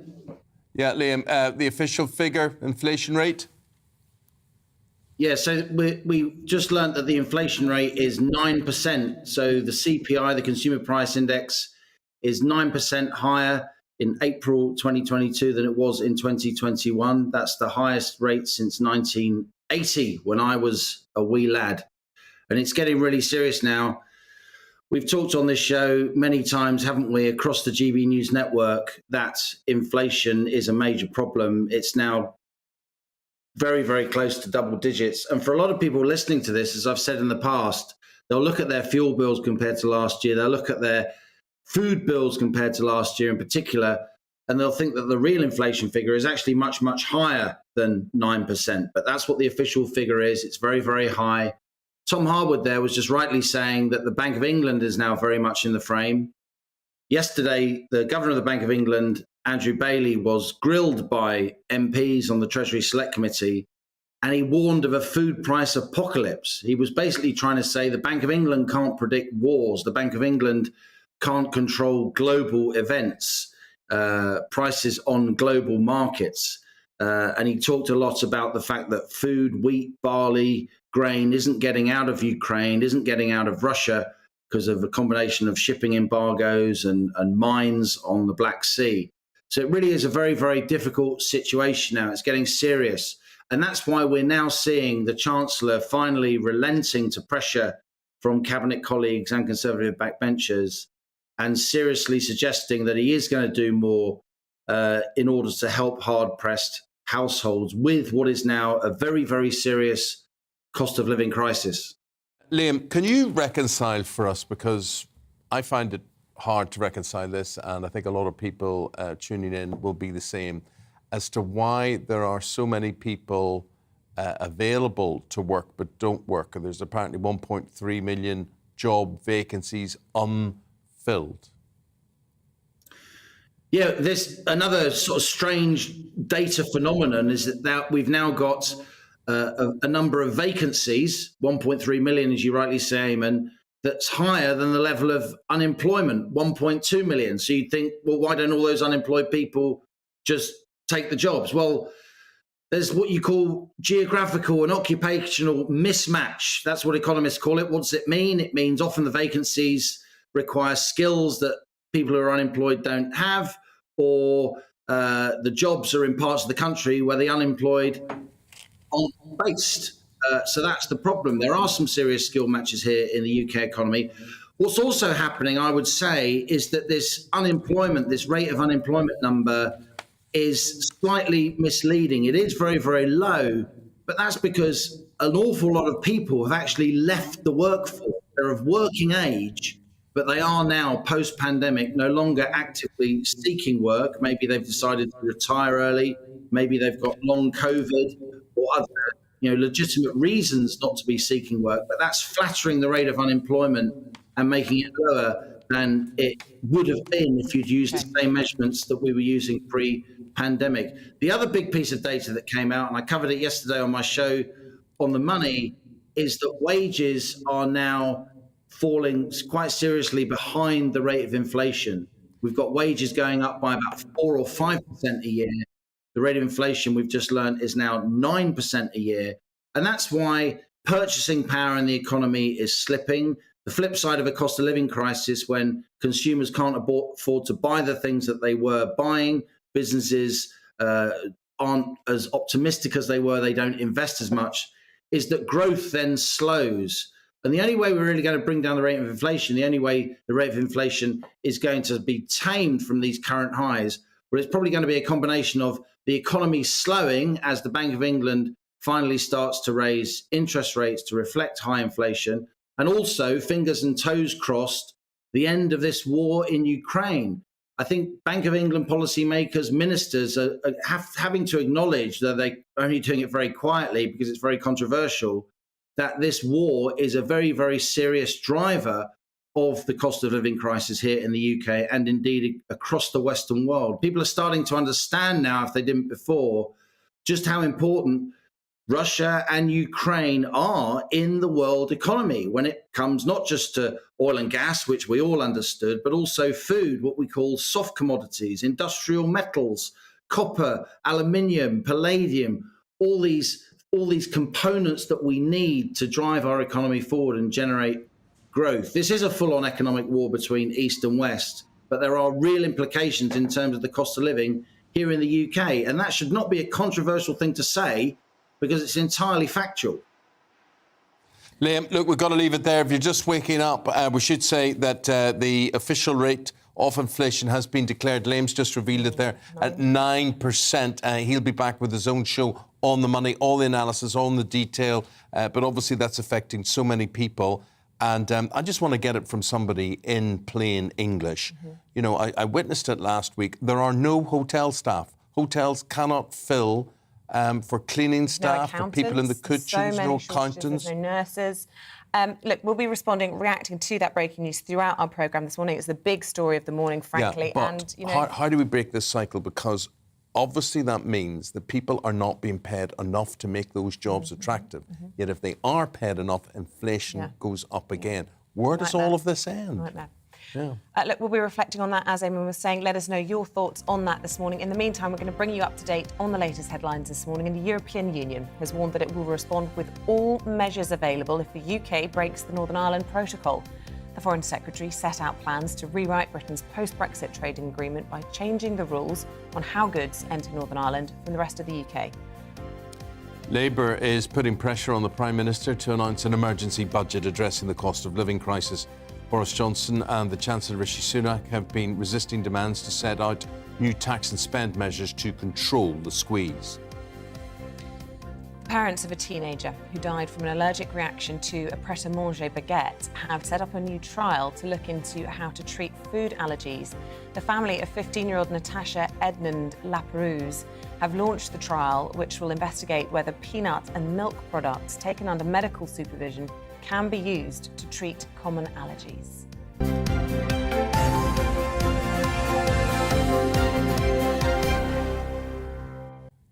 You've probably been hearing in the news this week about Sweden and Finland wanting to formally submit their bids to join NATO. That's expected to happen today. Yeah, despite Turkey's threat to block the alliance's expansion. Well, let's get more on this from former chair of the NATO Military Committee, General Peter Pavel. Very good morning to you, General Pavel. First of all, you know, this is going to go through pretty quickly. Do you think, how much of a spanner in the works do you think Turkey will be? Good morning. I don't think Turkey will be a true obstacle to the process. As usually, every such an opportunity is an opportunity for making a deal. Turkey has a number of open issues with NATO and will be using them as a bargaining chip in negotiations about accession of Sweden and Finland. That being said, it could still be, 6 to 9 months before they're actually fully fledged members of the alliance. In the meantime, we have this historic pact that Britain has put forward, suggesting that there would be support for Finland or Sweden if they were invaded. How much of a realistic threat and concern is that, do you think, given the kind of rhetoric we've heard coming from the Kremlin just in the last 24 hours about threats from the West? Well, it's nothing new. Russian narrative in terms of NATO enlargement is a continuous line of argument that NATO is an aggressive organization threatening Russia, encircling it, and planning for destruction of Russia. Of course, it's all the nonsense, and the same narrative comes now to Finland and Sweden. Of course, Russia is much more concerned with Sweden than it was with some other countries, for example, like with Georgia, because it has a 1,300 kilometers long land border with Finland and an experience of an armed conflict. They know that the Finnish army is much more potent than the armies of many other countries. So it is a concern for Russia. But at the same time, Finland and Sweden are very proud and self-confident countries, and they will take a decision that will be appropriate to their own defense. And a huge boost to NATO as well. You know, the contributions of some of the more recent joiners will be dwarfed in comparison to the sort of contribution that both of these countries will bring. That's true. The countries are not so large in terms of population. It's 5 and 8 million respectively. But compared to number of population, their militaries are extremely effective. And not only in terms of number of equipment, but also in terms of modern equipment, in terms of interoperability with NATO, and also they are very well trained. So overall, if these two countries join, it will be a great asset to NATO, and of course, they will contribute to the overall capability of NATO. About this evacuation, surrender, whatever you want to call it, of the soldiers who've been holding the defensive position inside the steelworks in Mariupol for some 82 days. It looks as though possibly Putin might betray that trust, that deal that was struck after some negotiations to conduct some sort of prison swap with the soldiers. And it looks as though there may be some sort of trial and indeed execution of the Azovstal defence team. What's your reaction to that? I mean, again, you probably won't be surprised by betrayals coming from the Kremlin, but how will the world respond to that? How would NATO respond to that? In general, the situation of Azovstal defenders is extremely unfortunate. Being encircled from all the sides, all the supply routes being cut, the chances to deliver any assistance to them was very, very low. So they were actually left on their own without any real possibility to extract them from Azovstal. Because Russia not only had a significant military on the ground around, but also blocking the access from the Black Sea and from the air. So real chances to help them was pretty low. They fought a heroic battle, and I believe that the Ukrainian government and President Zelensky made all the efforts to take them out in exchange for Russian prisoners of war. But now, if Russia breaks that agreement, there is really no chance how to physically assist them. And it's clear that Russia has a number of objections towards Azov battalion, which is the foundation part of defense force, because they consider it as, in fact, personality of Nazi resistance against the Russian forces, and as such, they are not inclined to let them go. Indeed. Well, look, really good to get your take on that, General Pavel. Thank you for talking to us, former chair of the NATO Military Committee. Thanks very much. Stay with us. Still to come after the break, Paul Coit will be joining us in the studio. He'll have all the latest sports stories, including, of course, that bid from Rangers for the Europa Cup glory. First, though, here's your Wednesday forecast. Good morning, Alex Deakin here with your latest weather update from the Met Office. We're on a bit of a repeat cycle at the moment. More hazy sunshine for most places today. Most of us will be dry until later, when there's the threat of some thunderstorms. Here is the washing machine responsible for the repeat cycle. Low pressure throwing up weather fronts, bringing moisture, but also bringing warm and humid air up from the south. Still a few leftover showers across northern parts of Scotland this morning.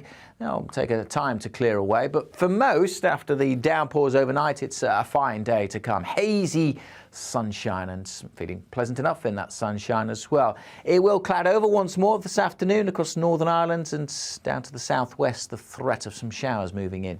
But as I said, for most of daylight hours will be dry, fine and quite warm, with temperatures in the high teens or low 20s, 18 in Glasgow and Belfast, maybe 24 in London. And then through this afternoon, we see the threat of those showers becoming more widespread over the southwest initially, but at the same time another weather front bringing some heavy rain to Northern Ireland, and the showers become more and more extensive, and particularly across parts of eastern England this evening and overnight. Some very heavy downpours are possible. May well get woken up by a flash of lightning or a rumble of thunder. Those storms set to drift out into the North Sea by dawn, so again, most places becoming dry once more by this time tomorrow. Temperatures generally 9 to 13 Celsius. Into tomorrow, some wet weather, certainly across the Northern Isles, possible at first, but for most it's a dry, fine day. Still a few showers again over the Highlands and the Western Isles, but generally bright conditions after those overnight thunderstorms clear through. So again, feeling pretty pleasant in the sunny spells. May turn a little hazy, the sunshine at times, but we'll still see those temperatures getting into the high teens or the low 20s. Do watch out, though, for those thunderstorms arriving overnight.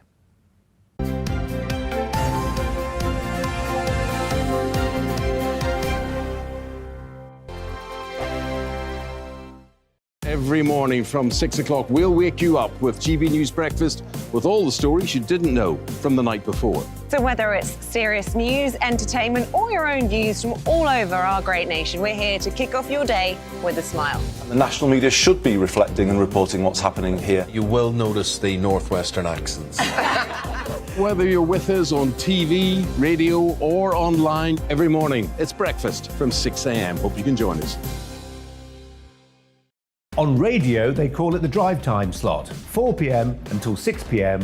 as listeners head home. It's that part of the schedule when the dust of the day's events begin to clarify, and we try to make sense of it for you. Brazier is drive time for radio and TV. It's fast, it's punchy, it's opinionated, there's a Brazier angle and a little bit of levity. That's the question. That's two questions, actually. That's Brazier, Monday to Thursday, 4 till 6 on GB News.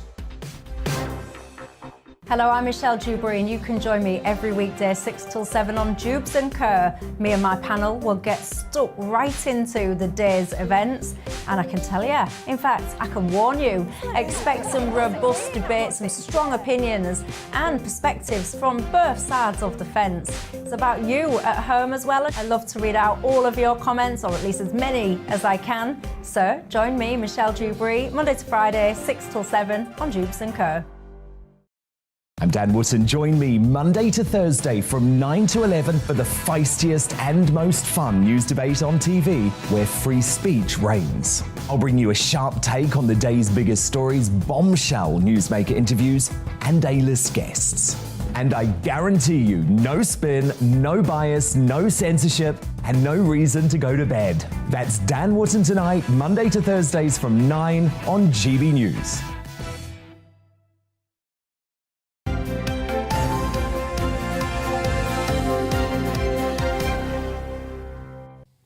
Welcome back at 7:27. Still to come on today's programme, rid yourself of rats. This is after a woman was attacked by a rat in her sleep. We're going to be meeting the professional rat catcher who has all his top tips to keep them out. That's at 7:45. Also today, how are your math skills? Because it's National Numeracy Day. We're going to talk to a dad who went back to school so he could help with his daughter's homework. My point is, what's the point of maths? I mean, if you're not measuring carpets or cutting up wallpaper or curtains or whatever Well, you need to get a good mortgage deal. You need to understand inflation. Yeah, but you could do those basics. You don't need algorithms. No, maybe. It's a debate. Pythagoras' theorem and all that. Indeed. Sin, cos and tan, what's the point? People will try and make maths out to be sexy and interesting. Some people it is. Some people love it. Some people think in numbers. So not. I mean, I used to think you needed it for being a pilot or whatever if your computer went down or your navigational screen went down or whatever, but probably you don't even need it for that. Well, if you want to make money in the city, which is quite sexy, some people would say, you need to be good at numbers. Do you? Don't you? I'm asking. Yeah, it's a debate. Let us know. Yeah, it'd be a bookmaker or whatever. But anyway, but they teach you all a lot of other rubbish around maths instead of just, how can I win money at the bookies or be trader in the city? gbviews@gbnews.uk, or you can tweet @gbnews.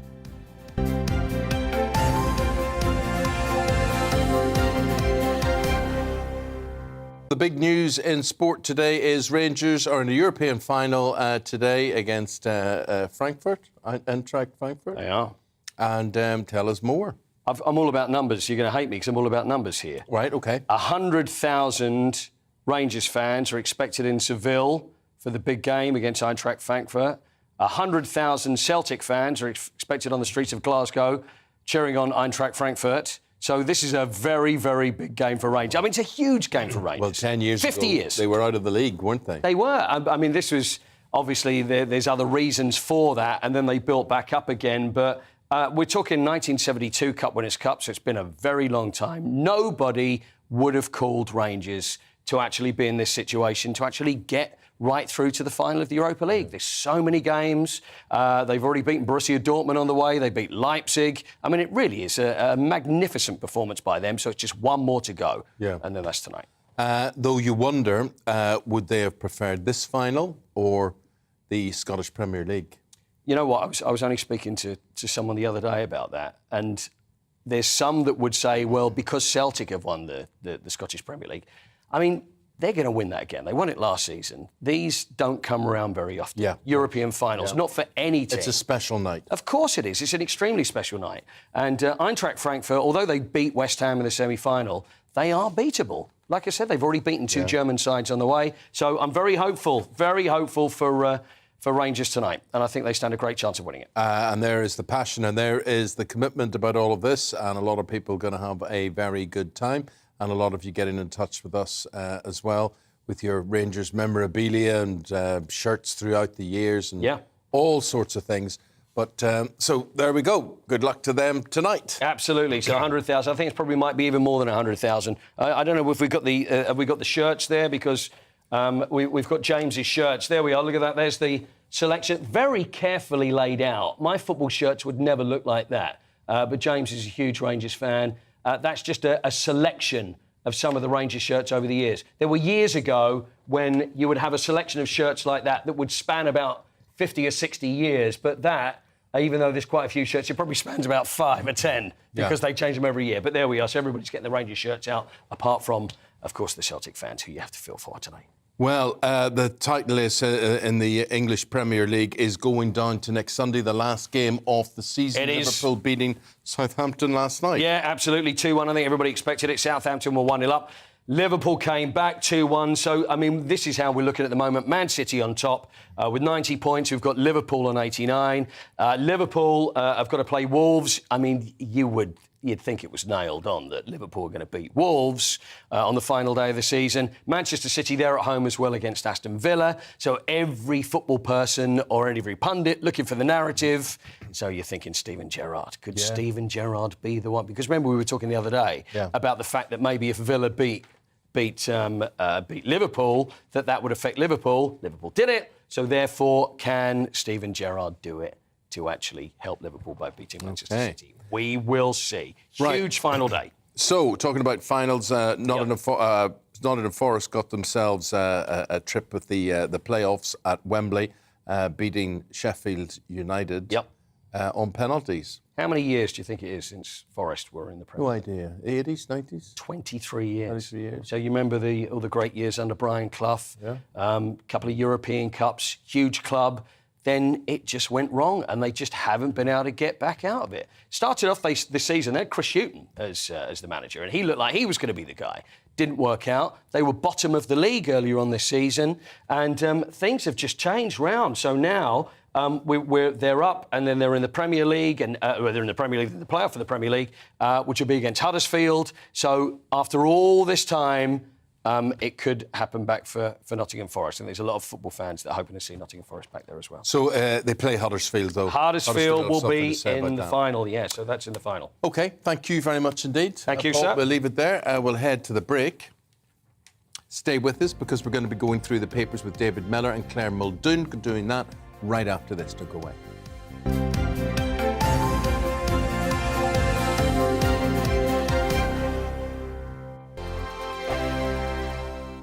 Every morning from 6 o'clock, we'll wake you up with GB News Breakfast with all the stories you didn't know from the night before. So whether it's serious news, entertainment, or your own views from all over our great nation, we're here to kick off your day with a smile. And the national media should be reflecting and reporting what's happening here. You will notice the northwestern accents.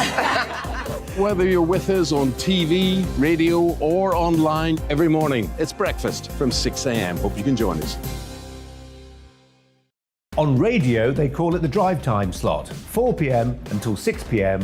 as listeners head home. It's that part of the schedule when the dust of the day's events begin to clarify, and we try to make sense of it for you. Brazier is drive time for radio and TV. It's fast, it's punchy, it's opinionated, there's a Brazier angle and a little bit of levity. That's the question. That's two questions, actually. That's Brazier, Monday to Thursday, 4 till 6 on GB News. Hello, I'm Michelle Dewberry, and you can join me every weekday 6 till 7 on Jubes and Kerr. Me and my panel will get stuck right into the day's events, and I can tell you, in fact, I can warn you, expect some robust debates, some strong opinions and perspectives from both sides of the fence. It's about you at home as well. I love to read out all of your comments, or at least as many as I can. So join me, Michelle Dewberry, Monday to Friday, 6 till 7 on Jubes and Kerr. I'm Dan Wootton. Join me Monday to Thursday from 9 to 11 for the feistiest and most fun news debate on TV, where free speech reigns. I'll bring you a sharp take on the day's biggest stories, bombshell newsmaker interviews, and A-list guests. And I guarantee you, no spin, no bias, no censorship, and no reason to go to bed. That's Dan Wootton Tonight, Monday to Thursdays from 9 on GB News.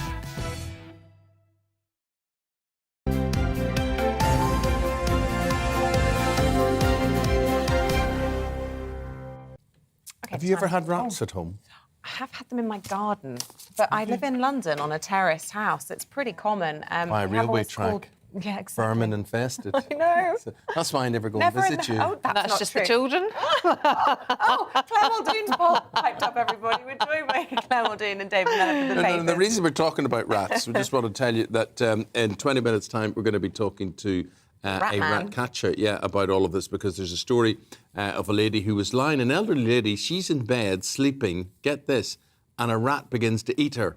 What? A rat begins to eat. We've got the pictures. Somewhere, yeah. Well, actually, the pictures are so graphic, we can't really show a lot of them. But the pictures we do show are toned down somewhat. But the rat just nibbled away and she couldn't move and it just started to eat her. Apparently, the elderly do get rats occasionally because they're so immobile and quiet that rats don't realise there are people there. And then if they suddenly move, this is one of the kinder pictures. Those are rats' teeth we see there. That's awful. Gnawing away at her. So if you've had a rat story, thank God I've never had a rat in the house. I don't know. No, I've never had a rat in the house. Well, I've never had a rodent rat. I've had a rat in the kitchen. human rats. What am I going to do? I'm going to get that rat and flush him down the loo. There you go. Have you flushed one down the loo? What is your view on that? Let us know. I don't think she should. I don't think you should really think you can flush a rat down the loo. We haven't had them in the house, but because we live on the river, Here we go. There's always they come in. I justification. tell you what, mice are one thing. Rats are something very scary. Scary. Yeah, really scary. Well, stay tuned for that. 10 minutes to 8. Should we start, David, then, with the story on the front page of the Mail? This is talking about the work from home approach that the Bank of England is still taking. Only 1 day a week required in the office. And this, just as we reflect on the breaking news this hour, that inflation is at 9%, the highest level in my lifetime, 40 years. Not the highest level in mine, which went to 30%. Right. Did it? When was that? Under 70s? Wilson. Under Wilson. Yeah. But, you know, no one expected that we'd ever get back to 9% inflation. So it's very worrying. And, of course, it produces problems for the Governor of the Bank of England, Andrew Bailey. And I think already one or two of the papers, led by the Mail, have decided it is head on the plate. And if I were advisor to Mr. Bailey, I'd say not too many green bananas, mate. Because for this, the Bank of England has only one role, and that is to keep inflation down. And manifestly, they're not managing to do that. And what is extraordinary is, you know, the governor claims, as they say, front page of the Mail, he's helpless to stem inflation. Well, why have him if he's helpless to stem inflation? He said that. That's that was his one own job. words, Yes, he did. yeah. And his staff only have to go to the office 1 day a week. I mean, I'm sorry, but I'm not sure I can buy that. Do you know, David, I've been talking about this with various people throughout the week. So many people now, and they'll listen to me and they'll be enraged, they see it as their right. They will not be talked out of this. I don't see why it is anyone's right to work from home. No, nobody has a right to work from home. I mean, there are times when it makes sense. But my worry about working from home on a consistent basis is you lose the discipline of an office. But also, it's all very well talking about Zoom and all these other things, but sitting like we're sitting, I mean, we could talk to each other on Zoom, but there isn't the kind of, I mean, I do interviews on television on Zoom. There is no intimacy. No. There's no intimacy. We can have a chat, we can enjoy each other's company, and when we're therefore on, my belief is we can be sharper. Right, so that said, Andrew Bailey needs to get his team back in the office. Would you sack him if you could? Well, I would never have appointed him. He was always the sort of livestock on the premises, you know. He was never the person that people wanted to get it. He happened to be there. He was the next guy in line. No, I mean, I don't see how they can be serious about the Bank of England getting back to the kind of performance it used to have without changing the people on top. And But when it's not a uniquely British problem, seeing inflation rise. Oh, no, of course It's not. happening No, in the no. States as well. It can't all be on... Oh, no, it's not all on him.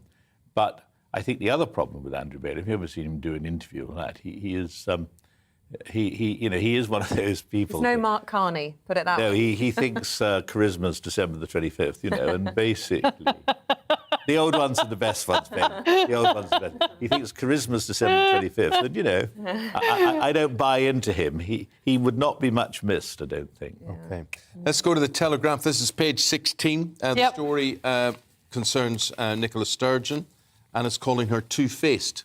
It is indeed, because we have got a situation now where the First Minister of Scotland has just come back from America on a state-funded visit, and she seems to be extolling the virtues of an independent Scotland. What she's failing to realise is that Scotland is already a member state of NATO under the United Kingdom and its membership thereof. Now, what she's actually realising is that the northern state of Scotland is the ability for NATO to be almost negated away from anything. And what she wants to do, she's in bed with the Greens, metaphorically and literally. We're completely opposed to nuclear disarmament. I don't get the fact that the Greens are against nuclear deterrent. She wants to close down Faslane and Coalport, which are massive NATO defence mechanisms for the whole of the UK and, by extension, the whole of the NATO nations. She's looking to Sweden and Finland, who are going today together to present their application to NATO to further experience and further defend themselves geographically on the border of Russia against Russia. The First Minister of Scotland doesn't know what she's doing, I don't think. She is now saying, you know, let's get this done in an independent Scotland. We want to be part of NATO. How can she be a part of NATO when she doesn't want to fulfil the defence mechanism needed to be part of NATO? It's an absolute anathema to me, and I don't think she realises what she's doing. And the rest of Scotland are like, what are you doing? And she keeps banging on about an independence vote that was only supposed to be once in a lifetime, and yet she's wheeling it out time again, time and time again. I'm over it, and I'm sick of it. Are we going to have a trade war between the UK and Europe? This is the Express. Well, I think the answer is possibly, but I think the other answer is why? Because, you see, a lot of this has to do with feeding the pride and ego of the DUP. The DUP are not in a good place at the moment. They have lost the popular vote for the first time.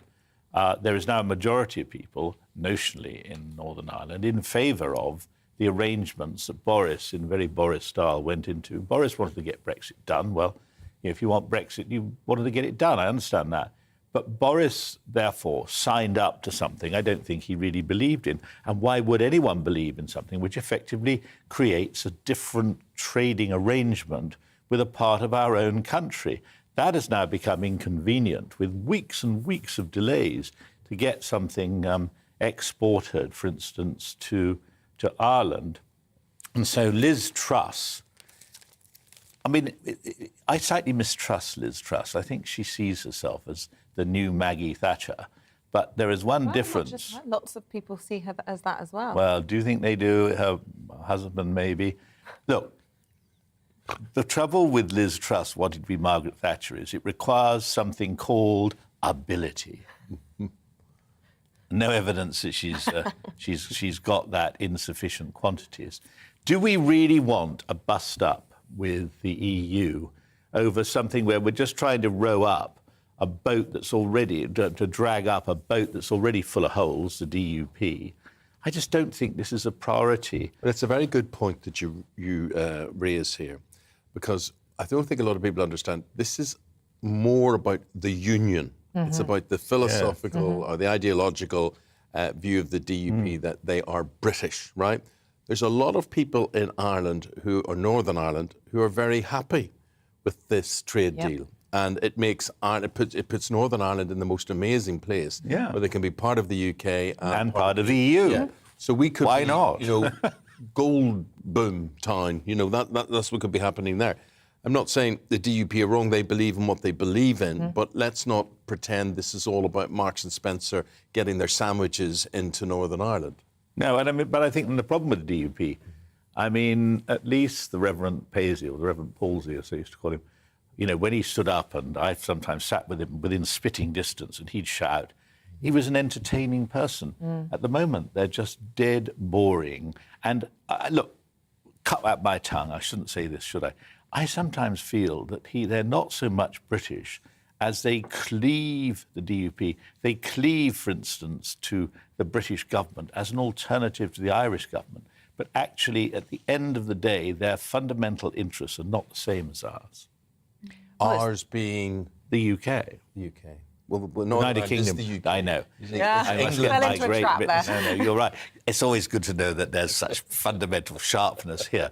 But am I talking rubbish? Because I would take it from you, because you are an Ulsterman. But you just feel the DUP are exploiting us rather than really truly being part of us. Well, so my point I'm only talking about the DUP, not Northern Ireland. No, I know you are, because even the official unionists will work within the protocol, and they want to set up government. I mean, my concern would be just, everyday business, the roads being repaired, the hospitals being staffed right, everything, this cost of living crisis, whatever, all of that business does not take place. The budgets are not spent and whatever. And we're losing out on all of that. But this is an ideological more than an economic war. And can I, just to go back to where we were with Mr. Bailey, you see, what we have proved with the conversation we've had is that you cannot have a conversation like we've just had if it isn't person to person. And what I don't understand is if the Bank of England is thinking seriously about the problems of this country, and we hope they are, is it really the best way to thrash out these policy nuances where people have different opinions and where they're appointed because they bring to the table different experiences. How can you do that electronically? I don't think you can. Stormont's been vacant for so many years, and there is such a power grab up for struggle here. The DUP and the Sinn Féin, they cannot get over, and they cannot go over the past. And it's so emotive. And Stormont can't get back in because the DUP will not, and the others will not underpin the Sinn Féin majority and then take Stormont to But back the thing in. everybody knows at the bottom of their hearts is that the UK government under Boris Johnson are not going to put Northern Irish interests ahead of UK government interests. Boris isn't even going to put English interests ahead of his own. Let alone Northern Ireland. Yeah. OK. Let's talk about pandemic children, shall we, Claire? This is page 8 of the Telegraph, and it says 5-year-olds struggle in groups as the pandemic stunts development. Rather worryingly, 59% are only reaching the attainments due at age 5 and going into reception primary 1 now. Are we surprised at this? This is affecting age 3 to 4 children from the first pandemic. They were removed from society, in effect. We all were. So they didn't have the ability to interact with children of their own age. People were wearing masks when they went into shops. So the communication was slightly guarded, if not there. So now we're reaching the stage now where they're going into nursery, going into preschool and school, and they're not attained. They suffer from separation anxiety. They suffer from the ability to sit still. They suffer from the ability to communicate, both physically and mentally, with their peers. I think the parents are now having to step in, and I believe it's a parental right to step in, and they have to, because children are resilient. They can be brought out of themselves. They can be encouraged to grow physically, mentally and educationally, but they are the building blocks of our future. We have to make sure that these children are happy, they're wise, they're secure, and they feel safe enough to go out into the big wide world and learn. And it's not all about learning objectives and building blocks and have they attained X, Y and Z of situations and tests that we think they ought to be doing. Ultimately, children will learn at their own rate of learning, at their own test of learning, and they will learn in ways that will encourage them and nurture them. And I think as families, we need to get to, the heart of it as well. And I think it's down now to parents.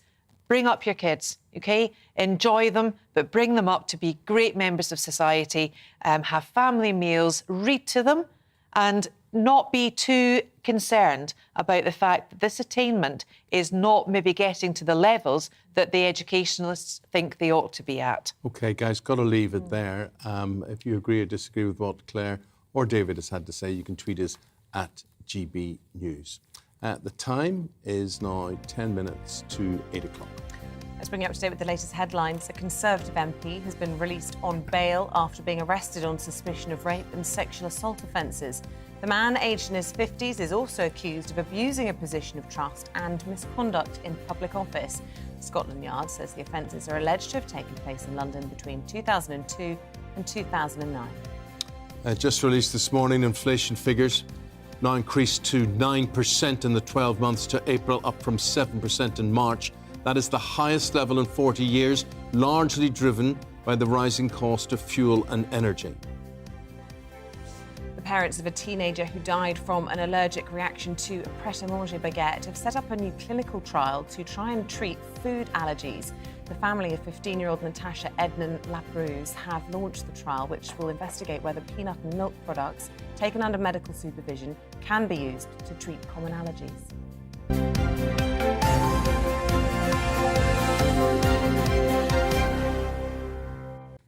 OK, Ratgate now, and this is all about vermin control, because yesterday a picture of a lady who had been bitten, not just bitten, practically eaten. These are, honestly, you want to see the rest of the pictures. We just can't show you the rest of them because they're deemed to be too upsetting for you to see over your breakfast.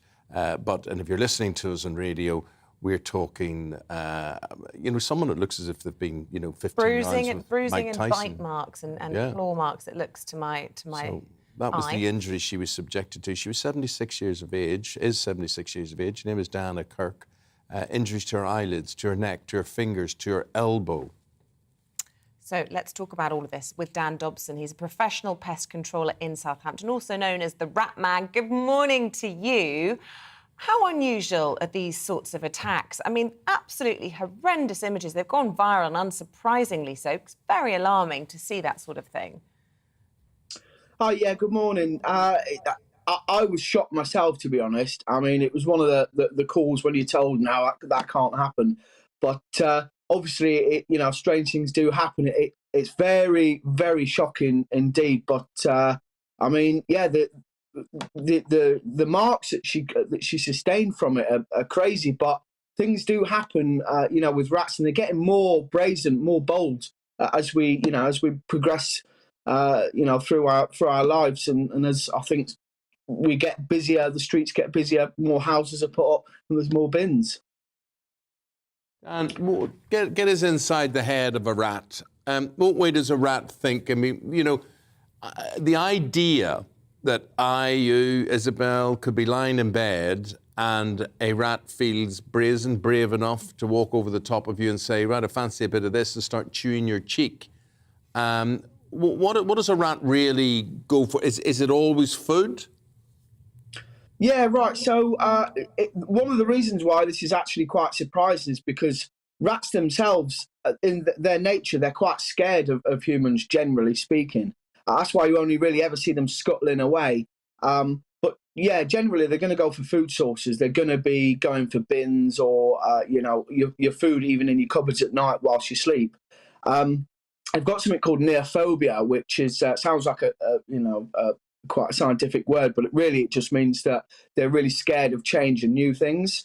And so what that means is that generally they're not going to do things like that. They're not going to hop up and start, chewing on at people and attacking people. They're more likely to run away from you.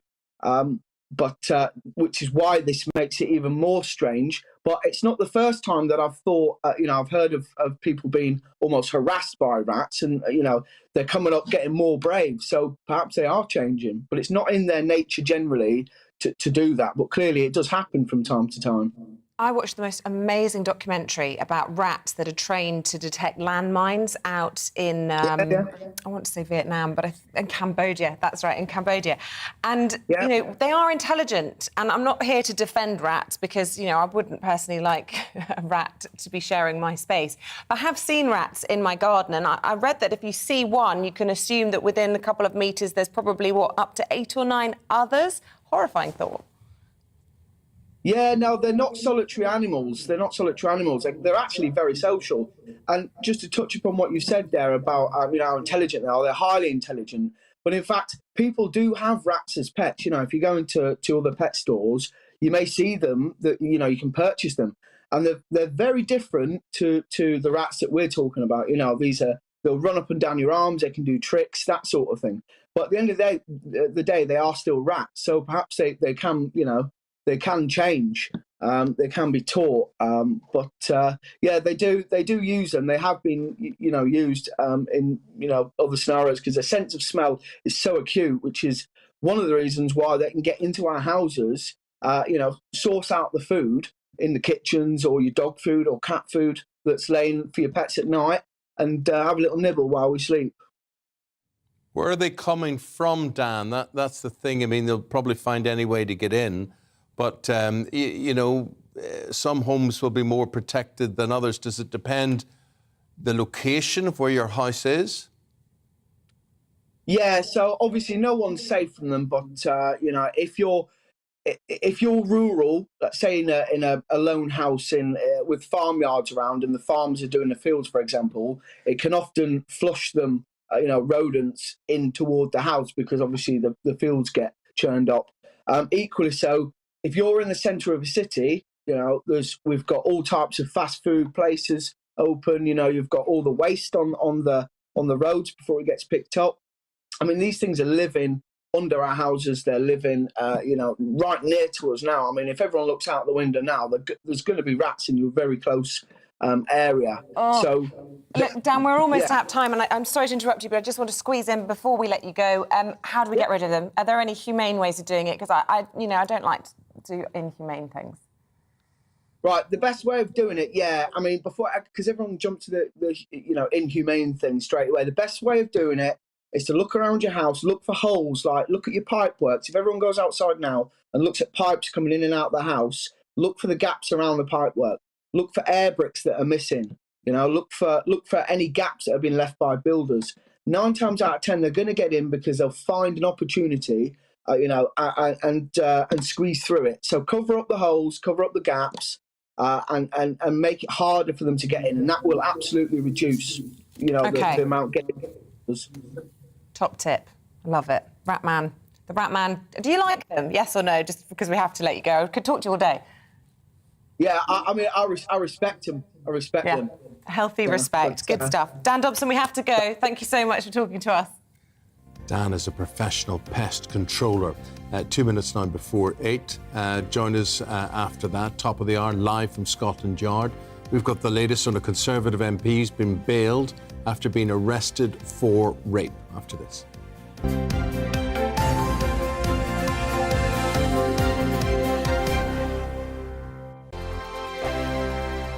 Every morning from 6 o'clock, we'll wake you up with GB News Breakfast with all the stories you didn't know from the night before. So whether it's serious news, entertainment, or your own views from all over our great nation, we're here to kick off your day with a smile. And the national media should be reflecting and reporting what's happening here. You will notice the northwestern accents. Whether you're with us on TV, radio, or online, every morning, it's breakfast from 6 a.m. Hope you can join us. On radio, they call it the drive time slot, 4 p.m. until 6 p.m. as listeners head home. It's that part of the schedule when the dust of the day's events begin to clarify, and we try to make sense of it for you. Brazier is drive time for radio and TV. It's fast, it's punchy, it's opinionated, there's a Brazier angle and a little bit of levity. That's the question. That's 2 questions, actually. That's Brazier, Monday to Thursday, 4 till 6 on GB News.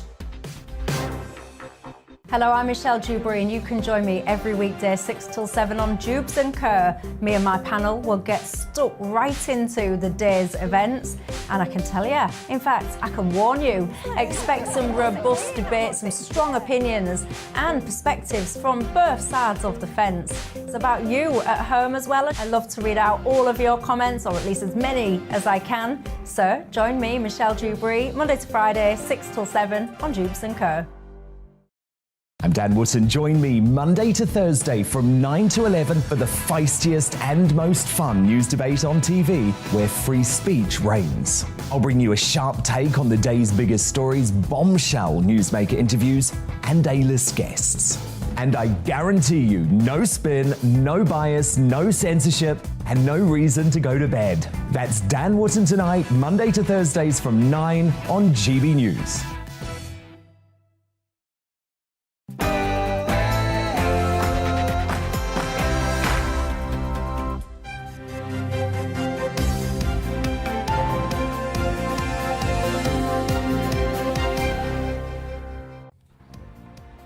Conservative MPs released on bail after being arrested on suspicion of rape.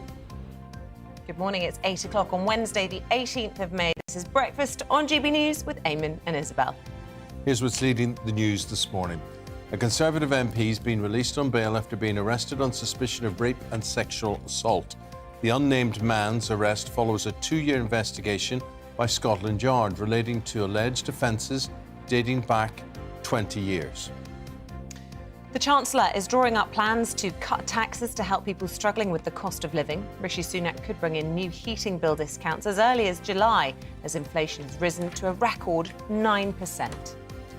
The Prince of Wales has vowed to listen and learn from Indigenous communities as part of a trip to Canada to celebrate the Queen's Platinum Jubilee. It comes as the Commonwealth country grapples with a national scandal that saw Indigenous children die in the school system. And you can join in any of our discussions throughout the morning. Email us gbviews@gbnews.uk or You can tweet us at GB News. Just stay there because I'm talking about rats. I had a whole big there. thing. No, it's not. That's Oh. not what I was looking for. I had a bigger bit on that. But basically, there was people. A lot of advice coming in about rats was saying, like Julia here, if you have a downstairs loo, keep the lid down on the loo. She said there was an abandoned bacon factory in Calne, C-A-L-N-E. Calne in Wiltshire, yeah. Yeah, was demolished. Hundreds of rats dispersed into the town. Then her cat used to sit in the downstairs loo. So basically, they took the cat away to go visiting one day, and when they returned, they could smell rat urine all around the downstairs loo. So that's where they were coming in from. So always put the lid down on downstairs loos. Apparently, they provide a major access route, as we were hearing from Ratman there, for rats into houses. That is the way in. Yeah, keep your rat stories coming in and all the rest of your views. And remember, you can subscribe to the GB News channel on YouTube to get all the latest on the big stories everyone's talking about.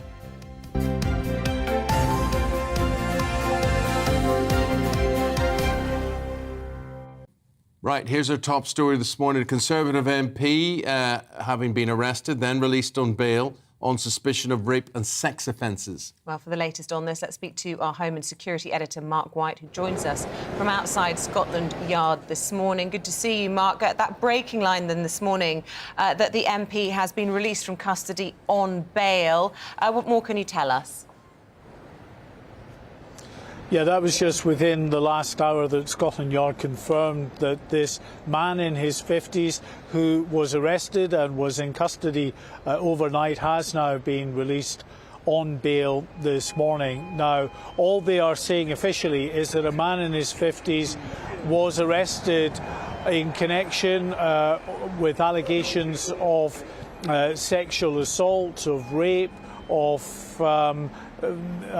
misuse of power and also misconduct in a public office. Now, the offences are alleged to relate to a period between 2002 and 2009. We're told that the offences are also alleged to have taken place in London. Now, Scotland Yard is not confirming that this is a Conservative MP. That confirmation coming from the Conservative Whip's office, who's saying that this MP has been asked not to attend the parliamentary estate while this investigation is ongoing.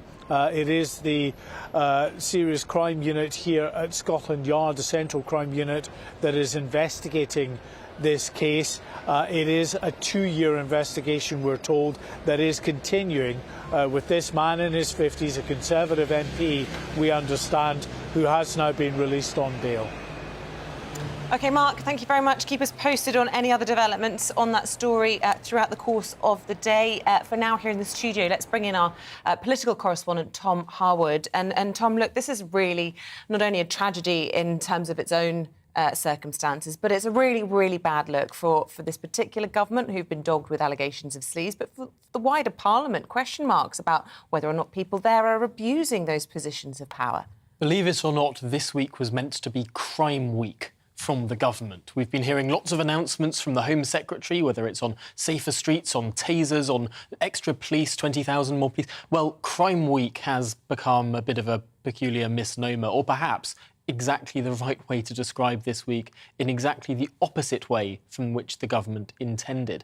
This is just yet another story off the back of half a dozen that we've been hearing about over the course of the last few months. It seems like this is becoming a bit of a Pestminster 2.0 situation. We'll remember back in 2017, the first wave of these stories came about, and there were various people who decided to stand down, therefore, at the next election, people whose activities became known in the press. And it seems like once again we have this further wave of indecency in the House of Commons. And it does seem that perhaps not all the lessons were learnt from the first time that Parliament went through this sort of particular political Me Too moment perhaps did not penetrate as deep as it might have done.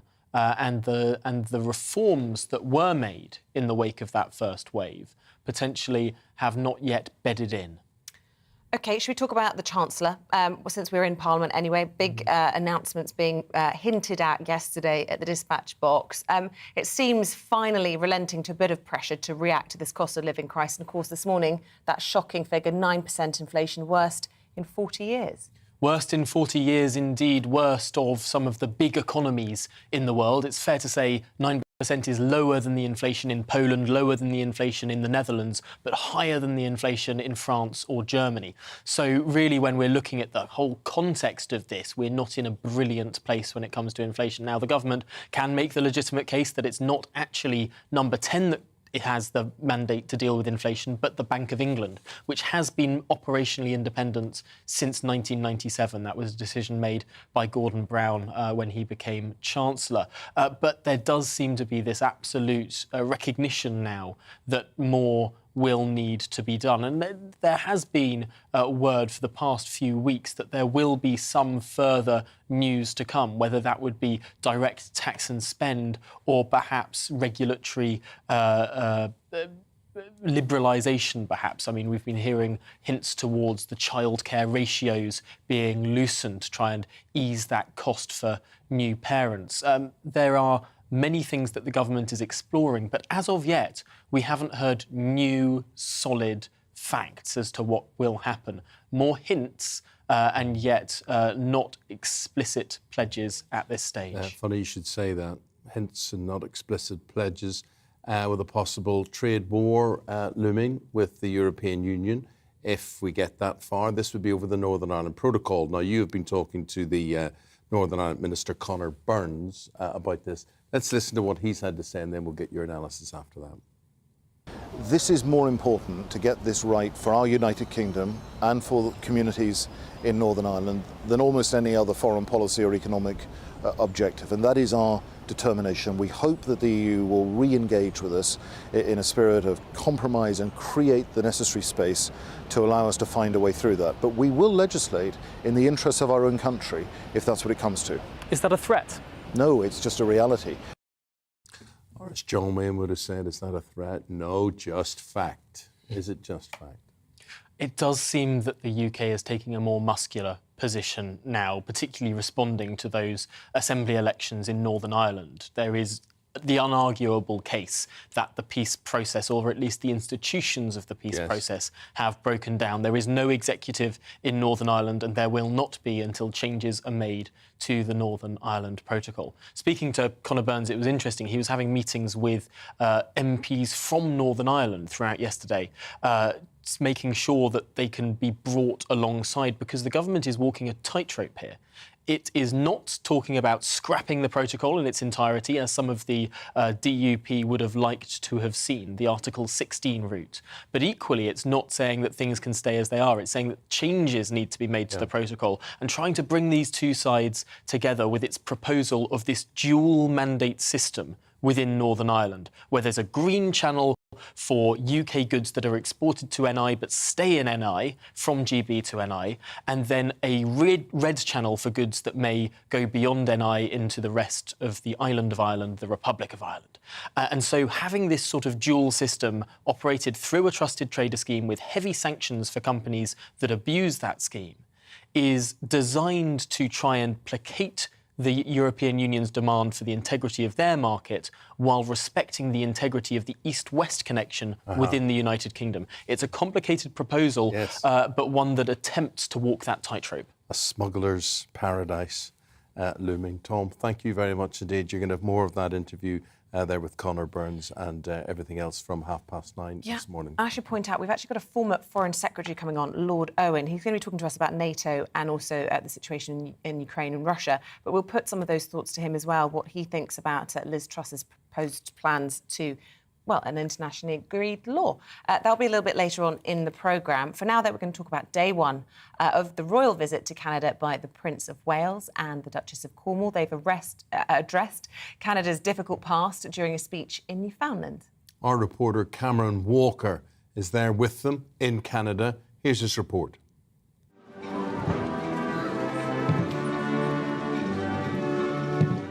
We must find new ways to come to terms with the darker and more difficult aspects of the past, acknowledging reconciling, and striving to do better.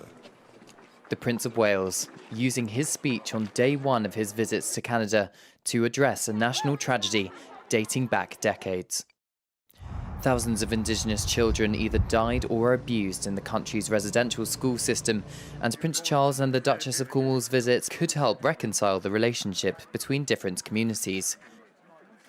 The royal couple are on a 3-day tour of Canada to celebrate the Queen's Platinum Jubilee. They spent the first day in Newfoundland and Labrador. Prince Charles inspected a guard of honour and took part in a royal salute. Their Royal Highnesses also visited a small fishing community, Kiddie Viddy Village, where they spoke to residents and stopped to chat with local fishermen along the village's boardwalk. The mayor of the nearby city of St John's, Danny Breen, suggested a royal visit helps boost the local economy. Newfoundland and Labrador is a unique destination. It's one that a visit of this type shines the international spotlight on us, and we get the opportunity to show people what they can find here, and hopefully they'll visit us. Prince Charles and Camilla visited Kiddie Viddy Village's Artisan Studios, which helps emerging artists and craftspeople turn their handmade products into sustainable businesses. The organisation, built on the site of a former fishing plantation, also aims to boost visitor numbers. COVID-19 was a big blow for tourism in the area, and Melissa Tarrant, who works at the Artisan Studios, hopes their Royal Highness's visit will bring people back. Coming out of the pandemic, this is great timing to have the attention that we have on the Artisan Studios right now. Absolutely, any attention that we can get is great. We're really hoping that it brings a lot of people in this summer. Last night, the Prince of Wales and the Duchess of Cornwall flew to Canada's capital region to spend their second day of the royal tour in Ottawa. Cameron Walker, GB News. Well, earlier we spoke to royal commentator Charles Ray, who shared his thoughts on the tour. I think that the tours are important. I mean, this is the 18th or 19th visit that Charles has made to Canada. The Queen's made many visits to Canada and has a great affection for it. Well, as you've seen in the pictures from and the report from Cameron Walker, there's hundreds of people there, you know, all smiles, all faces, all taking pictures and everything else. They really enjoy the royals turning up. And as one of the people who's quoted there said, you know, they're hoping for a boost in tourism, which helps bring money to the economy. You know, lots of people complain all the time about the royals, how much they cost and everything else, but they do some good. And you're absolutely right. It does seem like we've had back-to-back royal tours of whoever has gone on something, and there's always a protest somewhere. Realistically, there's always been some protests about, you know, various things, about saying sorry for things in the past and everything else. And I think the way that Prince Charles has dealt with this one about the Indigenous children is very good.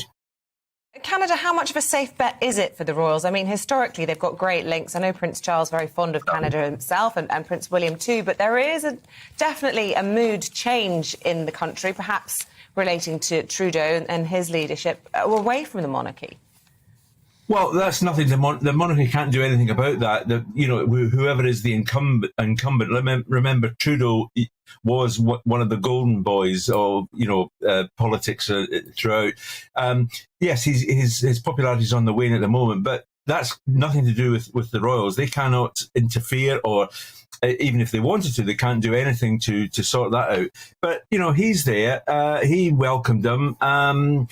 You're right. The popularity of the Prime Minister means that it can have some reflection on the royals. But the pictures we're looking at the moment, even for those that are on radio, there's dozens of children waving flags.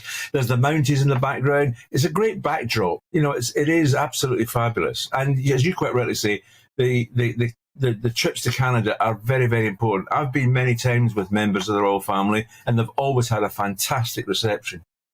Canada is a great place. It's amazing. It's my ambition to go to the Calgary Stampede. Oh, what's that? That's the rodeo, the horses and all that, and lassoing and yeehaw, and all that business there.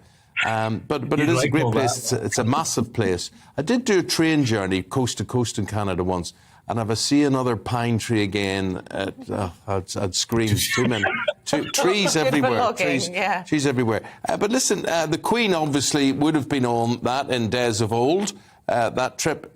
She's looking well, though, isn't she?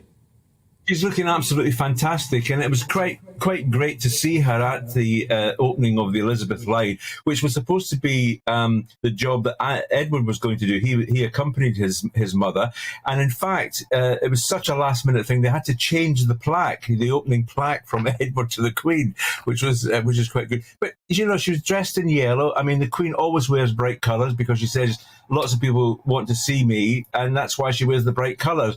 And she's looking good. Bit doddery, but she's got the stick. She's fantastic. Smiles on her face all round, meeting lots and lots of people. And I'm just glad that we're seeing a little tinsy-winsy bit more of her to sort of allay the fears that, you know, she's in very, very poor health. She is 96. We're not going to see as much of her as we have in the past, but whenever we do see it, it's going to be fantastic. And thank you to Charles Ray. With the time at 17 minutes past 8. Let's bring you up to date news-wise. Inflation has increased to 9% in the 12 months to April, up from 7% in March. It's the highest level in 40 years and was largely driven by the rising cost of fuel and energy. The European Union has warned it will respond with all measures available if the UK breaks the Northern Ireland Protocol. The Foreign Secretary has set out plans to rewrite Britain's post-Brexit trading agreement, changing the rules on how goods enter Northern Ireland from the rest of the UK. The parents of a teenager who died from an allergic reaction to a pret-a-manger baguette have set up a new clinical trial to look into treating food allergies.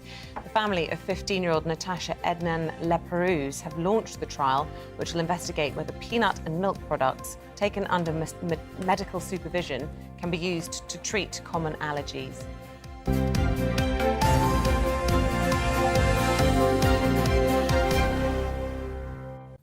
Now, here is an interesting subject, and we hark you back to your school days, or maybe you're at school now and you have a problem with maths. Why are you looking at me?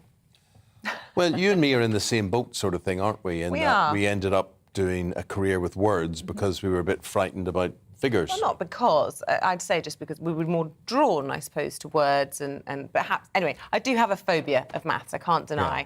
Yeah. And I think lots of people share that. And, you know, when it comes to doing your own homework or indeed helping your children with it, it is something that can come back up during your life. One dad, Paul Duggan, can tell us all about that very experience and why, Paul, you decided to go back to school. Welcome to the programme.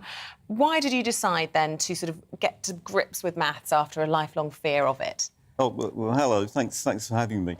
It came about because I was made redundant just before the pandemic. So I looked at my options. What do? Do I go to the pool with a pina colada, or do I try and actually improve my situation? And did your maths tell you that you hadn't got enough money to go to the pool with the pina colada, or...? Well, if you're not very good at maths, it's hard to work those kind of things out. Yeah.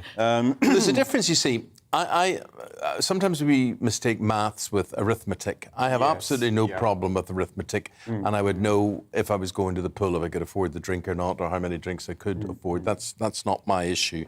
My issue is the wider world of maths. I suggest that's probably your issue as well.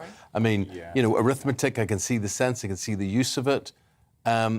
A lot of the other stuff, logs, all sorts. I mean, what's the point? Why do we need to know? Yeah. Well, at school, I was totally hopeless, and I remember I got 15%, I think, in what is now Year 8, and decided to opt out from maths. And a bit like what you introduced it with, I chose words because they seemed easier at the time and were more accessible.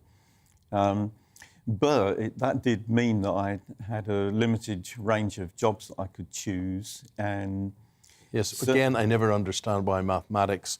I can understand basic numeracy associated with certain jobs, but I don't understand why you would have to be so skilled in maths to be, you know, a supermarket manager, to be anything. Bus driver or bus driver, anything. No. Yeah? This is the thing that, as you mentioned, I was a careers advisor, and I found that. Employers were asking for quite a lot of qualifications that weren't relevant to the job. Correct. It's just a way of filtering out applications, really. Yeah. So look, we're highlighting the problems. What are the solutions? What got you back in there? What would you do, and what would you say to, you know, people who have had a lifelong problem with this? Yeah. the problem is that as an adult, it can be a bit daunting to take it on and go back into the classroom. But the thing I would say is that adult learning is so much different from when you're at school. It's a different situation. At school, if you're not good at maths, if you don't want to participate, certainly in my day, you're allowed to not. But if you join an adult learning class now, you know, you will be encouraged, you will not be left behind. But especially if I was being taught things that were relevant to my life. Interest rates, you know, if I'm buying a car and I'm taking out a loan, I want to know what that really costs me in terms of compound interest. It's the worst maths you can ever do. Anyone who can do maths will tell you don't buy a car on finance. I know that much. Yeah. Because it is, you pay more. I mean, that's but a mortgage, say, you know, you have to, something try like a mortgage, You can look at it like that. How I found it is that when I wasn't confident in maths, and it kind of cut down on what I could do, and I could see that with my family as well. I was thinking on the way here. You know, we lived on a council estate, and we were very comfortable. But I think my parents are always a bit cautious about taking anything on. Yes. Because if you're not confident with maths, it's hard to work out what the options are. And you know, nowadays it's really important for not only a career but business opportunities. You know, it can limit you in what you take on. And also, what I found was that not only did I need it for employment, but I needed it to support my daughter. Primary school maths gets really difficult really quickly these days. I'm smiling because I've got a 6-year-old and he's already testing my maths. I mean, not really, but he constantly is asking me, what's so-and-so times 6,000 or whatever. Coming out with phrases I'd never heard of, like Googleplex. Did you know what Googleplex is? Apparently infinity, a new word for some form of infinity. But they're teaching me things and I get panicked from my 6-year-old. Yeah, exactly. From year 2 onwards, it was difficult. And I realised that not only did I not have the content in maths, but I didn't have the way of teaching it. And I'm sure I know a thing in the pandemic was homeschooling. It was mummy, daddy, we don't do it like that anymore. Yeah, I know. So by going back, I just happened to have been on this course anyway before the pandemic hit and then continued it. It was great because I was able to work with my daughter, and she went from being average, about 50%, to getting 90%. Wow. In the end of school year tests in year 6. Brilliant. But not only that, she actually likes maths, which is... Do you actually like maths now? I like it now. I'm probably a bit like Isabel. I'm definitely a maths phobic before. Although I did quite well at work, whenever there was a maths situation, there was a bit of panic, and that's hard to overcome. But maths is like words in some ways. You see the patterns when you're doing it. Yeah, that's the key, and once you start seeing the patterns, and the times table is a good example. When you learn your times tables, you can see the patterns and... Go on, ask me anything from the times tables. I'm not going to do that. Go 5 on. sevens. Go on. 54. 35. But it is probably just like a rhyme you have in your head. No idea. 7, 5, 35. Well, what we did was we learnt them, and then we had what was called a blast off. We set the clock and we saw who could actually recite the times table, whichever one quickest. And of course, my daughter managed to win. Well, I just wanted to finish by telling you a story. At my son's school, they sent his primary school teacher, and of course in this country, in primary school, they teach all subjects, don't they, in junior schools. She went off to China to learn some of the tips of how they teach maths to kids there, because we know they do very, very well. And they were absolutely gobsmacked that in the UK we didn't have bespoke maths teachers, and it's considered a form of mastery, and people who teach also have to study at the same time, even from junior levels. Anyway, she came back with what's called this mastery form of teaching maths, which she's taught from Beijing schools. And she now teaches all the state schools from within the school that my son's at. And our children are taught a completely different way all through this Chinese model. And it's trying to recognise, as you say, the patterns on this thing. And every morning at the kitchen table, we're sitting there staring at this thing. I wish it was there. Patterns. And I think you're right. I never heard of calculators. No. Right. I think it's the love of maths, and it's making it applicable. Yeah. You know, you can sit down and you can look at a cake tin and you can explain how to work out the area and the volume. Well, Paul, well done to you. I mean, absolutely brilliant. Today is National Numeracy Day. We've heard Paul Duggan's story there. He is an adult learner. You're never too old to learn, he thinks. Alex Burghardt, Minister for Skills, going to be talking to him about all of this after this short break.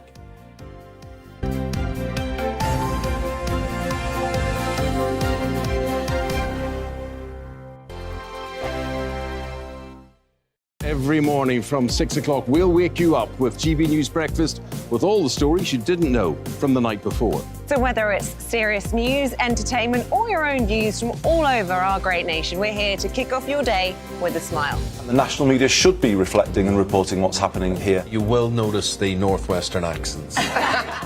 Whether you're with us on TV, radio, or online, every morning, it's breakfast from 6 a.m. Hope you can join us. On radio, they call it the drive time slot, 4 p.m. until 6 p.m. as listeners head home. It's that part of the schedule when the dust of the day's events begin to clarify, and we try to make sense of it for you. Brazier is drive time for radio and TV. It's fast, it's punchy, it's opinionated, there's a Brazier angle, and a little bit of levity. That's the question. That's two questions, actually. That's Brazier, Monday to Thursday, 4 till 6 on GB News. Hello, I'm Michelle Dewberry, and you can join me every weekday 6 till 7 on Jubes and Kerr. Me and my panel will get stuck right into the day's events, and I can tell you, in fact, I can warn you, expect some robust debates, some strong opinions and perspectives from both sides of the fence. It's about you at home as well. I love to read out all of your comments, or at least as many as I can. So join me, Michelle Dewberry, Monday to Friday, 6 till 7 on Jubes and Kerr. I'm Dan Wootton. Join me Monday to Thursday from 9 to 11 for the feistiest and most fun news debate on TV, where free speech reigns. I'll bring you a sharp take on the day's biggest stories, bombshell newsmaker interviews, and A-list guests. And I guarantee you, no spin, no bias, no censorship, and no reason to go to bed. That's Dan Wootton tonight, Monday to Thursdays from 9 on GB News.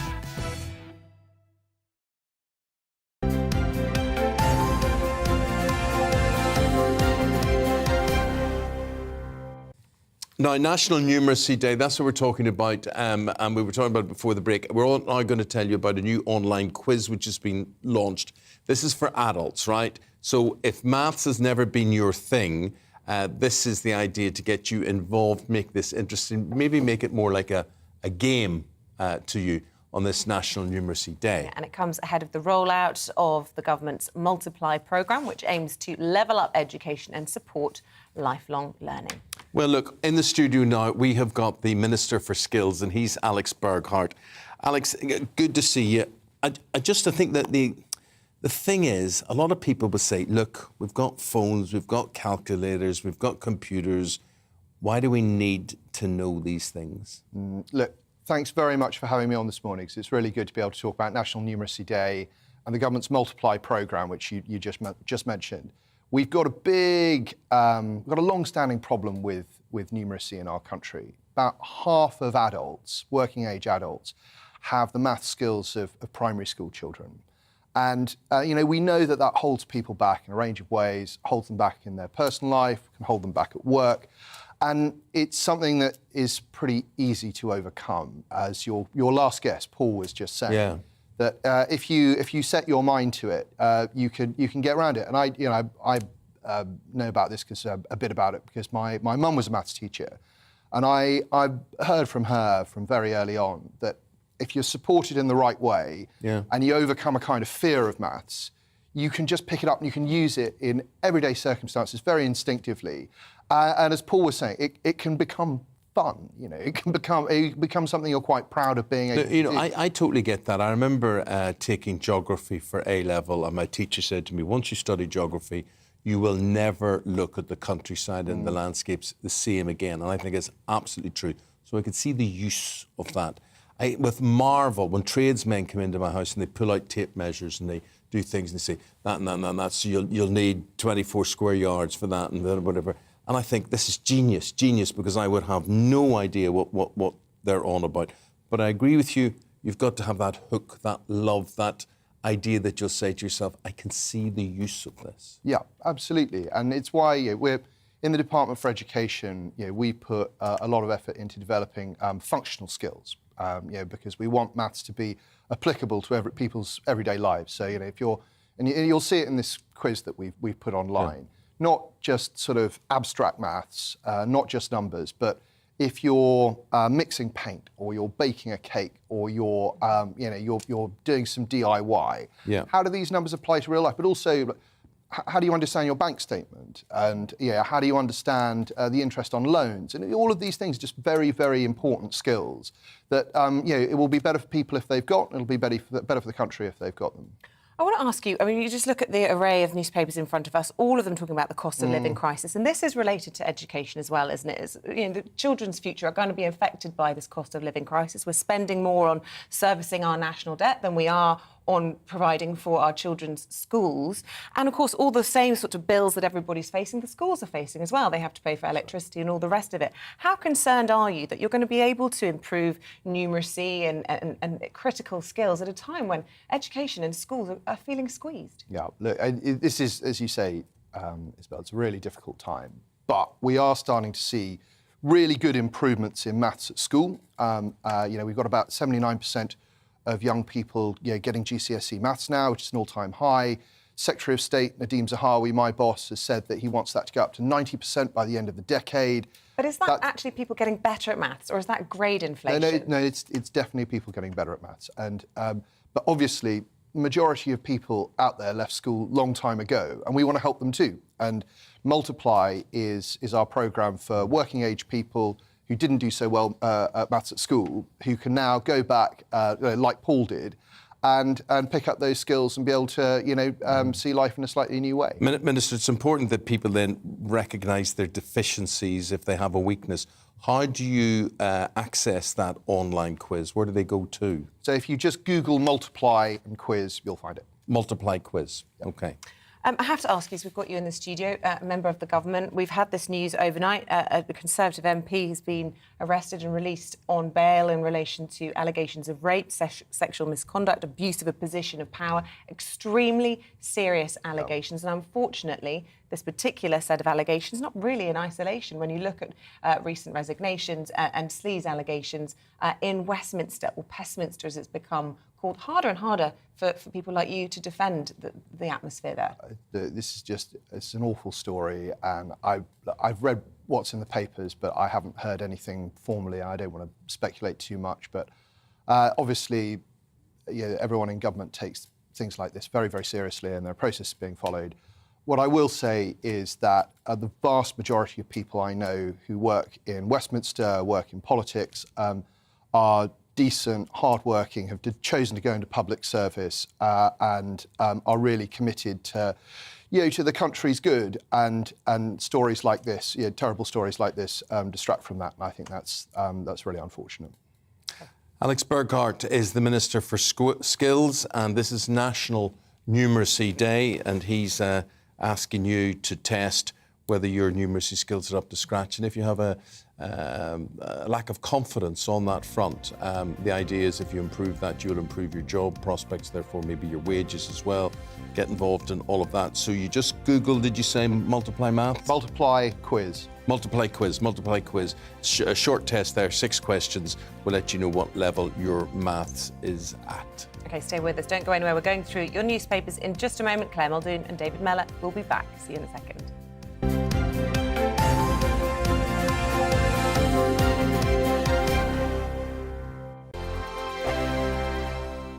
Every morning from 6 o'clock, we'll wake you up with GB News Breakfast with all the stories you didn't know from the night before. So whether it's serious news, entertainment, or your own views from all over our great nation, we're here to kick off your day with a smile. The national media should be reflecting and reporting what's happening here. You will notice the northwestern accents. Whether you're with us on TV, radio, or online, every morning, it's breakfast from 6 a.m. Hope you can join us. On radio, they call it the drive time slot, 4 p.m. until 6 p.m. as listeners head home. It's that part of the schedule when the dust of the day's events begin to clarify, and we try to make sense of it for you. Brazier is drive time for radio and TV. It's fast, it's punchy, it's opinionated, there's a Brazier angle and a little bit of levity. That's the question. That's two questions, actually. That's Brazier, Monday to Thursday, 4 till 6 on GB News.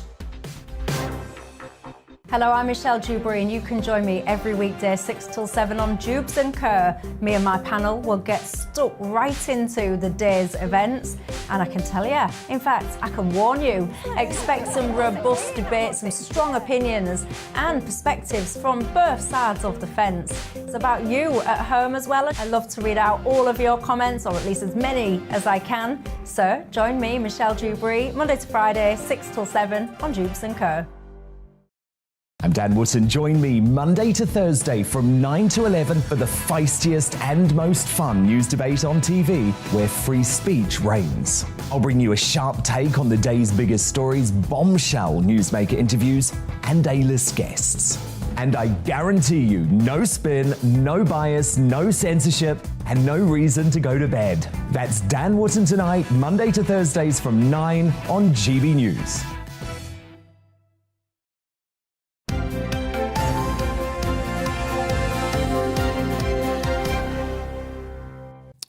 Time to go through the newspapers now. We do that with the former Secretary of State David Miller and journalist and broadcaster Claire Muldoon. Very good to see you both. Morning. David, hanging over the newspapers, all the talk around Westminster, a lot of buzz on this in the news front today. A male MP charged with sexual offences dating back 20 years. And serious sexual offences too.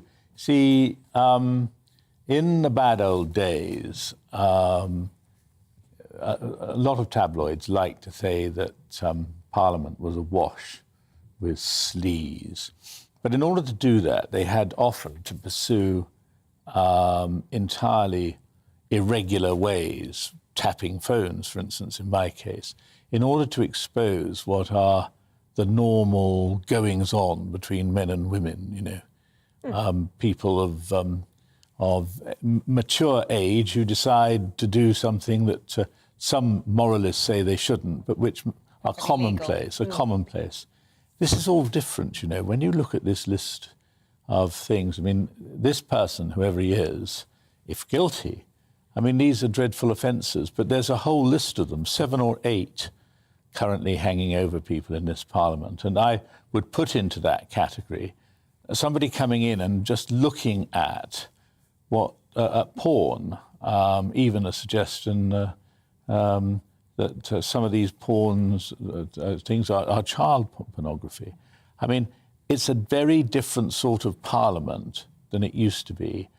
And I think something's really got to be done about it. You felt Parliament was going into a sewer when all these people were cheating on their expenses. So here's a question. Is it getting worse, as you suggest, or is it getting more widely rooted out? And there are these changes that have been brought about that have meant that a huge number of MPs are now under investigation. Yes, that's right. Including a number of, I believe, cabinet ministers, 3 or so, I think it is, off the top of my head. Is that a good thing? Is it actually proving that there isn't this veil of secrecy over some of the misdemeanours, or is it actually, as you said? Well, I don't think there should be a veil of secrecy, but look, 56 MPs, what you refer to, have been, of course, to be accused is not necessarily to have done whatever it's alleged, but 3 cabinet ministers, 2 shadow cabinet ministers, 56 MPs apparently are liable to be accused of potentially serious offences. I think it is worse. I think there was a slightly more innocent air when I first joined the House of Commons 30 or 40 years ago. I don't think there was this level of what I would call totally degenerate activity. What a lot of MPs used to get up to was what everyone down the street is getting up to. Indeed, a lot of the journalists who are writing up the stuff are getting up to. David, but now, I think it is different. I think there's 3 questions that ought to be asked. Is this a problem necessarily with the Conservatives per se? Is this a problem with MPs? Or dare I even say it, is this a problem with men in Parliament? They always used to say that with Tories it was sex, with Labour it was money. Yeah. We need a bit of the money just to balance things out a bit, don't you think? Well, we don't have any because of the cost of living crisis, or so we're told, and now inflation at 9%. Well, inflation, deflation, all I know is every time I pick up a biscuit or a can of drink or anything, it's smaller, right? That's a good thing. Well, it's not if you're being charged the same price or it's more expensive and whatever. And they're now applying this to school meals. Guardian, page 8. Yeah, they are. And what they're saying is the cost of living is such that the wholesalers are having to pay more for their big bags of rice, potatoes, produce, etc. But yet the price of school meals has stayed the same. But so now what they're saying is to combat that, to make the food go further, what they might have to do is actually decrease the portion size of the school meals. Well, I would rather them do that than the other proposal, which is reduce the quality of the ingredients. Yeah, well, when I was at school, you never actually chose to have school meals because they were so bad. They had a reputation not unlike hospital food. I mean, they're very good for dieting. 'Cause you can... Well, perhaps maybe I should become a teacher then, have some school meals to help with the diet. But I don't think they should, cut down in portion size for children, because equally, the statistics from some schools are harrowing in the way they're reporting. The rise in free school meals because the families can't afford to eat and send their children out with nutritious food for packed lunches. And also, as you've mentioned, the cost of the school meals are the same, but the wholesaling price has increased. But I mean, the amount of food waste as well, I think we have to tackle. Well, you talk about food waste. My other abiding memory of my humble educational background was pre-Oxbridge, was all this, our caretaker at school bringing all that milk. They still have those little bottles of milk, sticking them in the sunniest part of the playground. So by the time you've got it was curdled. I mean, tell me about it. Well, as a result, I have an aversion to milk ever since. Oh, I love milk. I loved it with the full fat on the top. Look, Jamie Oliver was doing the rounds yesterday talking about all of this, and he was saying, do people realise how little you have to earn as a family for your child to qualify for free school meals? The fact that the numbers are increasing of children who qualify shows that more and more families are living on £7,000 a year. Really stark numbers. And to qualify for universal credit was something like £14,000 a year. I would actually go one step further. The way they report the figures, can be skewed and is very political. There is no such thing, I don't think, now as job seekers allowance. There might be, it might all be under the umbrella of universal credit. But what you'll find is, at the time when the government want to release figures of employment or unemployment, they actually stop the benefits and they stop things from happening for the most stupidest, sometimes, details. People are not being allowed to claim their benefits due. OK, so we have got an issue here of abject poverty in this country, but we also have an issue of people earning more than they ever had. And we've had the call from the Bank of England to say, look, don't agree to your pay rise, don't ask for a pay rise, because all that is doing is peddling the cycle of this perpetuity of too much money chasing too few goods. And therefore, we've got the inflation. And you made a really, really good point earlier, Eamonn. Did I? You really did. You like me. Apparently, but no, I always think you do make good points. But what a creep you are. Oh, you stop. You don't want to hear what he was saying in the break. But anyway, I do. I do now.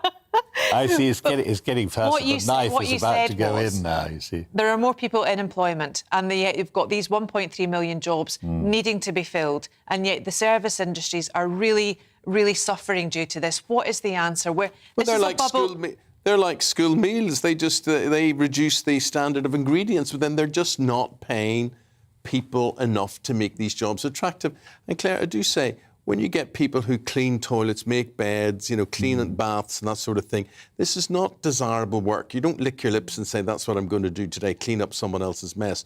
You've got to make it attractive to people. You've got a financial... Yeah, but don't forget one of the big Brexit arguments and lots of people being sent home who'd moved here from Europe was because they wanted a high-wage economy here. And now we're being told, don't ask for a high wage for your job. Who do you blame for all of this, David? Lots of criticism coming in now for Andrew Bailey. Other people leaping to his defence, saying, hang on a minute, inflation's higher in Poland and the Netherlands. We're not doing too badly. I mean, look, the answer is, of course, there are global issues. For instance, the fact how much food comes out of Ukraine, that doesn't come out of Ukraine, and a whole lot of other things. But I think there's a style to handle these things and a style not to handle them.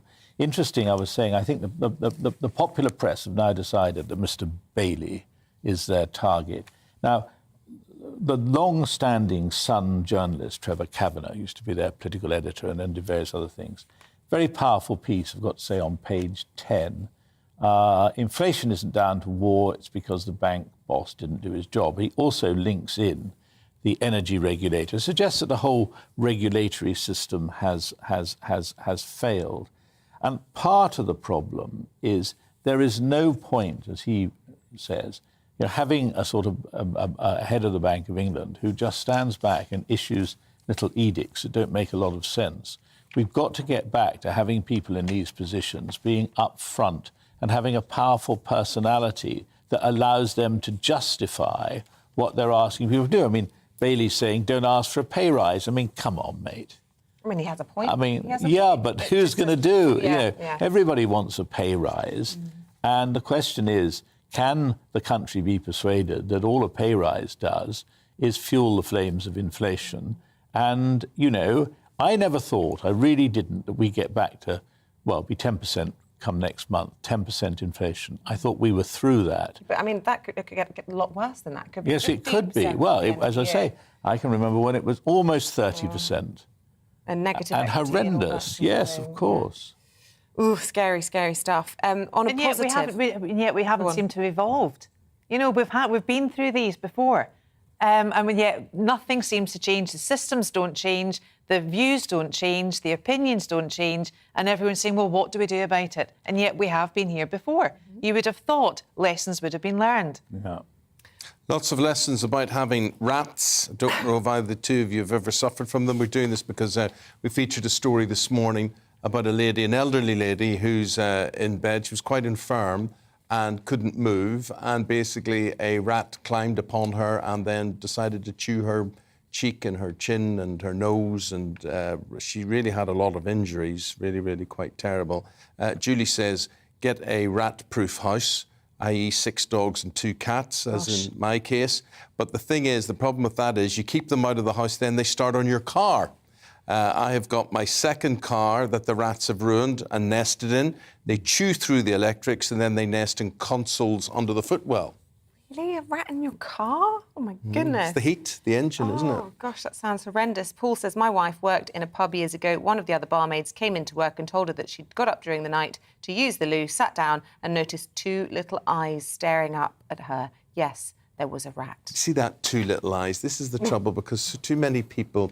There's a sentimental eyes. No, they cartoon eyes. They think everything's like Disney and these animals have a personality and whatever. But it's a rat. Rat infestation. Keep those thoughts coming in about rats. I just want to finish on a positive from this paper review, because how wonderful was it to see Her Majesty in her she was spring yellows. Resplendent, Yeah, Isabel. Absolutely resplendent. And doesn't she look as if a huge weight has been lifted off her shoulders? I think she's just had time to reflect, time to relax. I think the Queen is one of the most outstanding people of our lives in our lifetime here in Britain. I'm not a great monarchy fan, but I think this woman is the ticket of feminism, of wisdom, of stoicism. I think she's wonderful. And she was yesterday in Paddington, not far from here, opening up the new 18.9 billion cross line, which will link the west of London up into Essex and around. 24 trains will run. They will be every hour, and they will improve the infrastructure in an already very concentrated London. And she was issued with a ticket for 1, and that was an Oyster card. I don't know about you, but I don't remember the last time I used an Oyster card, because we all use our phones or our normal cards. Well, I don't think Her Majesty will probably use it again after that. It's probably one-way ticket. I don't think she will. And she didn't actually. She declined. Oh, she did. But some things never change in this country. That was Crossrail. I remember when I was Chief Secretary of the Treasury over 30 years ago, signing off on that. Well, at least I've lived to see it. Well, yeah. Seriously. Yeah. I doubt you will HS2, though. What's going to happen with that? Well, hopefully it'll go ahead. Well, hopefully, but how long have we been saying that? Yeah, but then you see, it's like David dealing with Crossrail 30 years ago. People who want to live in a Victorian society, you know, will constantly find an excuse for not updating. But the thing with HS2 is they're putting in this fast line where there was already a pretty decent service between London and Manchester, and what they really needed to improve was that corner up in the top, in my opinion, between the Liverpool Well, and people want to get around within the region. Yeah, you can already get to Manchester in 2 hours. It's amazing. 2 hours and 8 minutes, to be precise. It was a surprise to me because I thought that was how Because far that's it is when to you go drive. and watch Manchester United, isn't it? Yes, I know. Your that. sordid little life, 2 hours and 8 minutes. I get up on Saturday, there's a Legends match. You know, really? United Legends against Liverpool Legends. And you went to see it? No, I'm going to see it this Saturday, so it'll be like people like you and me with shirts on. That's Oh, God, the picture in my... it's definitely not like the Queen, a cute And they need the rat wide-angle with two lenses, eyes. I bet, yeah. The picture that we've got of the Queen on the front pages of the papers today, and you know, she stands out, you just see the yellow there. Apparently she wears bright colours like that because she knows when she goes out and mingles in crowds, people want to see her. Well, how will Prince Charles do that when he's king? Is he going to be wearing one of your sort of leprechaun green suits one day and one of your bright blue ones? I think his face is red enough. That'll take him anywhere. And it's fascinating, you know, that we see the future, don't we? When we've all been paying tribute to the Queen, and rightly so, when she's gone, is it back to open season on the monarchy? Possibly. Yes. I think that's very... With that thought, David Miller, Claire Muldoon, thank you very much indeed. Thank you. Big football match tonight. Tonight, Glasgow Rangers will play Eintracht Frankfurt in the Europa League final. Biggest match since their UEFA Cup final, which seems longer ago in 2008, but I'm told it's 2008. Yeah, I'm glad you said the name of that team. Our Scotland reporter David Donaldson's been talking to those who've made the journey from Glasgow. Giovanni Van Bronckhorst fine-tuning his squad for the biggest match of their lives. And the Rangers managers revealed that star striker Kamar Roof has returned from a knee injury and is fit to play. Kamar is available. He trained for the first time with us yesterday. He had individual training before that, and he will be training also tonight. So he will be in the squad for tomorrow. If I want to use him, he's ready. It's a boost for us. I mean, he's... you know, he got injured a couple of weeks ago. He had was in a good spell. You know, very important for the team. And I'm happy that he's back because he was working hard to be ready for the Leipzig game. He didn't make it, so we just extended it for him the final. So he's there. At least 100,000 Rangers fans are expected in Seville for the final against Frankfurt. Many have taken numerous flights and trains going via London, Madrid, Faro and Malaga. Mark Ward lost his daughter Gabrielle to cancer 5 weeks ago and was given a ticket by his friend. I'd just like to say another good friend of mine, Darren Gibb, who can't be at the game unfortunately, has kindly given me his ticket. You know, he's obviously knew Gabrielle as well, so it's fantastic.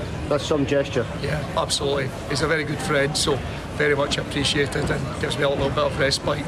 Let my hair down for a few days and hopefully we can bring it home for Gabrielle. Flight to Heathrow, then Malaga, then bus up to Seville tomorrow, and bus back after the game, hopefully. And in terms of a ticket, do you have one? I have a ticket, yes. So I'm one of the fortunate few. In terms of a ticket, have you got them? I do. I don't. There's a bit of jealousy in the family. Part-timer. He's taking that. I don't have a season ticket, so yeah, but I've got one and I'm not ashamed to show it off. It's the luck of the draw, isn't it? It is. The luck of the draw. It'll be a good time regardless with the fan zones and that. Rangers fans who've made the journey to Spain have been basking in temperatures of around 35 degrees, and they're hoping the Ibrox club can add to the European Cup Winners' Cup win in 1972. I think we've got a better chance than we did in 2008. I think this team, I thought in 2008 we scraped past a lot of teams, but I think nowadays we've definitely got enough in our locker to beat teams like Frankfurt, and we've beat Leipzig and Dortmund along the way, so I think we've definitely got it in us to do it this time. I'm expecting Rangers to win. I'm hoping we win, but it's going to be a tough ask. We're playing a good team, you know what I mean? They deserve to be in the final as well, so it's whoever wants it on the day, I think, and hopefully we do enough to get it. The Rangers fans have found any way they can to make it to the final in Seville, and should their team beat Eintracht Frankfurt, they'll fly into Glasgow, holding the Europa League trophy aloft. David Donaldson, GB News. kick It's off gonna be a wild tonight. night, isn't it? Well, I have a feeling. 8 o'clock is the kick-off for that one. We're going to take the break there. We've got our business and economics editor, Liam Halligan, after that, because the inflation rate came out an hour ago. It's not good news. Yeah, 9%, highest it's been in 40 years. We'll find out what that means for you after this break. See you in a moment. Good morning, Alex Deakin here with your latest weather update from the Met Office. We're on a bit of a repeat cycle at the moment. More hazy sunshine for most places today. Most of us will be dry until later, when there's the threat of some thunderstorms. Here is the washing machine responsible for the repeat cycle. Low pressure throwing up weather fronts, bringing moisture, but also bringing warm and humid air up from the south. Still a few leftover showers across northern parts of Scotland this morning. They'll take a time to clear away, but for most, after the downpours overnight, it's a fine day to come. Hazy sunshine and feeling pleasant enough in that sunshine as well. It will cloud over once more this afternoon across Northern Ireland and down to the southwest, the threat of some showers moving in. But as I said, for most of daylight hours will be dry, fine and quite warm, with temperatures in the high teens or low 20s, 18 in Glasgow and Belfast, maybe 24 in London. And then through this afternoon, we see the threat of those showers becoming more widespread over the southwest initially, but at the same time, another weather front bringing some heavy rain to Northern Ireland, and the showers become more and more extensive, and particularly across parts of eastern England this evening and overnight. Some very heavy downpours are possible. May well get woken up by a flash of lightning or a rumble of thunder. Those storms set to drift out into the North Sea by dawn, so again, most places becoming dry once more by this time tomorrow. Temperatures generally 9 to 13 Celsius. Into tomorrow, some wet weather, certainly across the Northern Isles, possible at first, but for most it's a dry, fine day. Still a few showers again over the Highlands and the Western Isles, but generally bright conditions after those overnight thunderstorms clear through. So again, feeling pretty pleasant in the sunny spells. May turn a little hazy, the sunshine at times, but we'll still see those temperatures getting into the high teens or the low 20s. Do watch out, though, for those thunderstorms arriving overnight.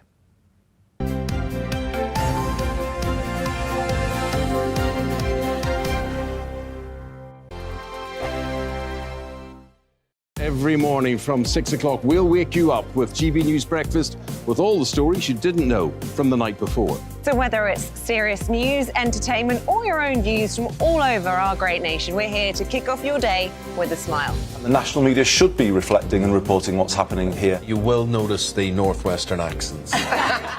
Whether you're with us on TV, radio, or online, every morning, it's breakfast from 6 a.m. Hope you can join us. On radio, they call it the drive time slot, 4 p.m. until 6 p.m. as listeners head home. It's that part of the schedule when the dust of the day's events begin to clarify, and we try to make sense of it for you. Brazier is drive time for radio and TV. It's fast, it's punchy, it's opinionated, there's a Brazier angle and a little bit of levity. That's the question. That's two questions, actually. That's Brazier, Monday to Thursday, 4 till 6 on GB News. Hello, I'm Michelle Dewberry, and you can join me every weekday 6 till 7 on Jubes and Kerr. Me and my panel will get stuck right into the day's events, and I can tell you, in fact, I can warn you, expect some robust debate, some strong opinions and perspectives from both sides of the fence. It's about you at home as well. I love to read out all of your comments, or at least as many as I can. So join me, Michelle Dewberry, Monday to Friday, 6 till 7 on Jubes and Kerr. I'm Dan Wootton. Join me Monday to Thursday from 9 to 11 for the feistiest and most fun news debate on TV, where free speech reigns. I'll bring you a sharp take on the day's biggest stories, bombshell newsmaker interviews, and A-list guests. And I guarantee you, no spin, no bias, no censorship, and no reason to go to bed. That's Dan Wootton tonight, Monday to Thursdays from 9 on GB News.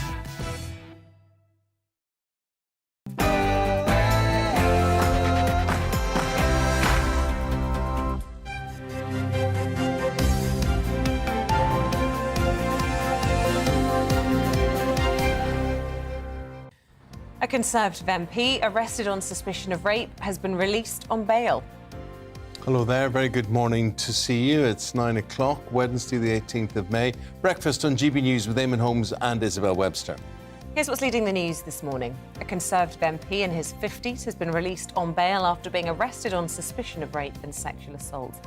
The unnamed man's arrest follows a 2-year investigation by Scotland Yard relating to alleged offences dating back to 2002. The Chancellor is drawing up plans to cut taxes to help people struggling with the cost of living.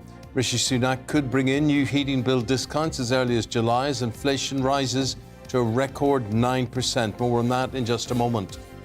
The Prince of Wales has vowed to listen and to learn from Indigenous communities as part of a trip to Canada to celebrate the Queen's Platinum Jubilee.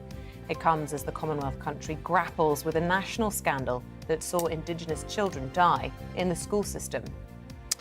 Keep your views coming in. You can join any of our discussions. You can email gbviews@gbnews.uk. You can tweet at gbnews.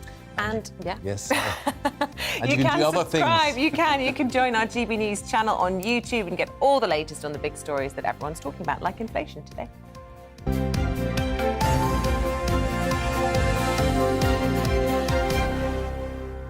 So those latest UK inflation numbers have been released 2 hours ago. Yeah, it's been increased to 9% from 7% in March. And we can talk now to our economics and business editor, Liam Halligan, about all of this. Liam, the signs have been there that this has been coming. Still shocking to think that this is the highest inflation of 40 years, my lifetime, and yet nothing has been done to stop it. I wish I could bring better news, Isabel. I like to think I'm an optimistic, upbeat person, but it's hard to be upbeat when behind this data there are, many hundreds of thousands, millions of households struggling, because what inflation is, it's the rise in the cost of living from April 2021 to April 2022. And on the numbers, that is now 9%. On the old money numbers, the retail price index, inflation's 11.1%, and that's the number that train companies use and many mobile phone companies use to uprate contracts, prices that people pay. So the numbers are very high. The Bank of England, in my view and in the view of many people now, has been very slow to raise interest rates. We don't want interest rate rises in particular. They're good if you want to save, but if you've got debts, if you're a company or a household with debts, that makes your life more difficult. Well. The government itself has big debts. Maybe that's one reason why the Bank of England has been slow to raise interest rates. Yeah, a stitch in time saves 9. There aren't many laws in economics, but one thing we do know from decades of history is that the quicker you signal you will raise interest rates to rein in inflation, the less high they have to go, the less long they have to stay there in order to squeeze that inflation out of the system. And I fear, in terms of what the Bank of England's been doing, the horse has bolted, so we're in for more economic pain than we needed to have been in order to rein in these huge price pressures. Meanwhile, all this, criticism of Andrew Bailey, and it seems like a lot of the papers are sort of going after him, talk about Bank of England employees only going into the office one day a week, and that's why he, in his own words, is helpless to tackle rising inflation. But yet we look to the Netherlands, we look to Poland, they've got higher inflation than us. The States are struggling with it as well. It isn't a unique challenge to Andrew Bailey. I think it's wrong and even dangerous to attack the personality of the Bank of England governor. I think people like us, journalists, we can scrutinise what the Bank of England as a whole, the Monetary Policy Committee of the 9 economists they use, including the governor, have done. And I do think their policy actions have been left wanting. On the other hand, this is inevitably going to get political because ministers don't want to get the blame for these huge price rises. Andrew Bailey, rightly in my view, has said when he was grilled, and grilled is a reasonable description of what happened by a cross-party group of MPs on the Treasury Select Committee yesterday, he said rightly, look, we're the Bank of England, we can't predict wars. The war in Ukraine has led to a massive increase in energy and food prices. He talked about a global food price apocalypse, given the importance of Ukraine and Russia in those global grain markets. Having said that, Isabel, it's worth pointing out that this inflation number in April is driven largely by the increase in that energy price cap up to 54% that we've all been talking about endlessly.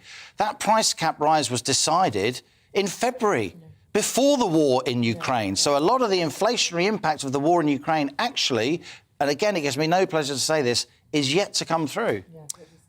Come through and go where? How high can it go? Well, when we were lads, inflation hit 20, 25% almost unthinkable these days. But I think it's an arithmetic inevitability. If you look at global grain prices, if you look at energy prices, if this war continues to bolster inflation, that's just a fact. That's an incontrovertible fact. That's not a political statement by any means. Then we could get up into the mid-teens pretty quickly. I repeat again, already the retail price index, which many people believe is a better measure of inflation than the consumer price index, the headline measure, is up above 11%. The producer price index is much, much higher. That's the cost of the inputs that firms buy to provide the goods and services that they then sell us. So it's an indication of where inflation's going. We could see mid or high teens. And again, that sounds alarming, but I think that's factually a very well stated situation. Yeah, and if they did hit mid or high teens, are you looking at situations where people will have their homes repossessed, going into negative equity, not being able to afford to pay their mortgages with interest rates so high? I'm often asked about house prices. In my view, I think in most parts of the country, the structural shortage of homes with ongoing demand means that prices, I don't think you're going to see a massive collapse in house prices. It may be that in some city centres where buy-to-let has been particularly rampant, lots of speculation, you may see the speculative froth coming off. But I think for the most part, house prices are going to remain relatively firm. On the other hand, what really worries me is living standards. We're journalists. We should come back again and again here on GB News to the concerns of our viewers and listeners about living standards. You've seen wages going up by only 4% or so in the year to March, and yet inflation is now 7, 8, 9%. Benefits only went up by 3% in April. So, well, there's some hints about all of that, and let's give some credit to Rishi Sunak. It seems as though he has been listening, whether or not to On the Money and some of the things we've been talking about here on GB News, but some hints yesterday that there might not be, it might not be an emergency budget, but it certainly is going to be some kind of package of measures. Well, he's not going to want to call it an emergency budget because that's what the Labour Party have been calling for since the spring statement back in March. He's not going to want to move too quickly on the windfall tax because, again, the Labour front bench has been calling for that. You know how politics works. They're not going to want to concede that. Having said that, he is under enormous pressure from other cabinet ministers, from backbenchers, even from the Prime Minister, as far as we know, to do more in order to show that the Conservative Party understands that this is a very serious cost of living crisis, because while the headline rate of inflation may be 9%, for less well-off families who spend more on fuel and food, it's much, much higher than 9%. Liam, thanks for the analysis there, spelling that out, and a stark warning there that interest rates 9% today declared could be, or the rate of inflation 9% declared could go a lot higher. That's Liam Halligan, our business and economics editor. He is back on the money, 1 o'clock this afternoon. Okay, with the time at 9 minutes past 9, let's bring you up to date on the latest headlines. And as we've been hearing this morning, a Conservative MP has been released on bail after being arrested on suspicion of rape and sexual assault offences. The man, aged in his 50s, is also accused of abusing a position of trust and misconduct in public office. Scotland Yard says the offences are alleged to have taken place in London between 2002 and 2009. The European Union has warned it will respond with all measures available if the UK breaks the Northern Ireland Protocol. The Foreign Secretary has set out plans to rewrite Britain's post-Brexit trading agreement, changing the rules on how goods enter Northern Ireland from the rest of the UK. And Labour is putting pressure on the Prime Minister to announce an emergency budget addressing the cost of living crisis. Boris Johnson and the Chancellor, Rishi Sunak, have been resisting demands to set out new tax and spend measures to control the squeeze.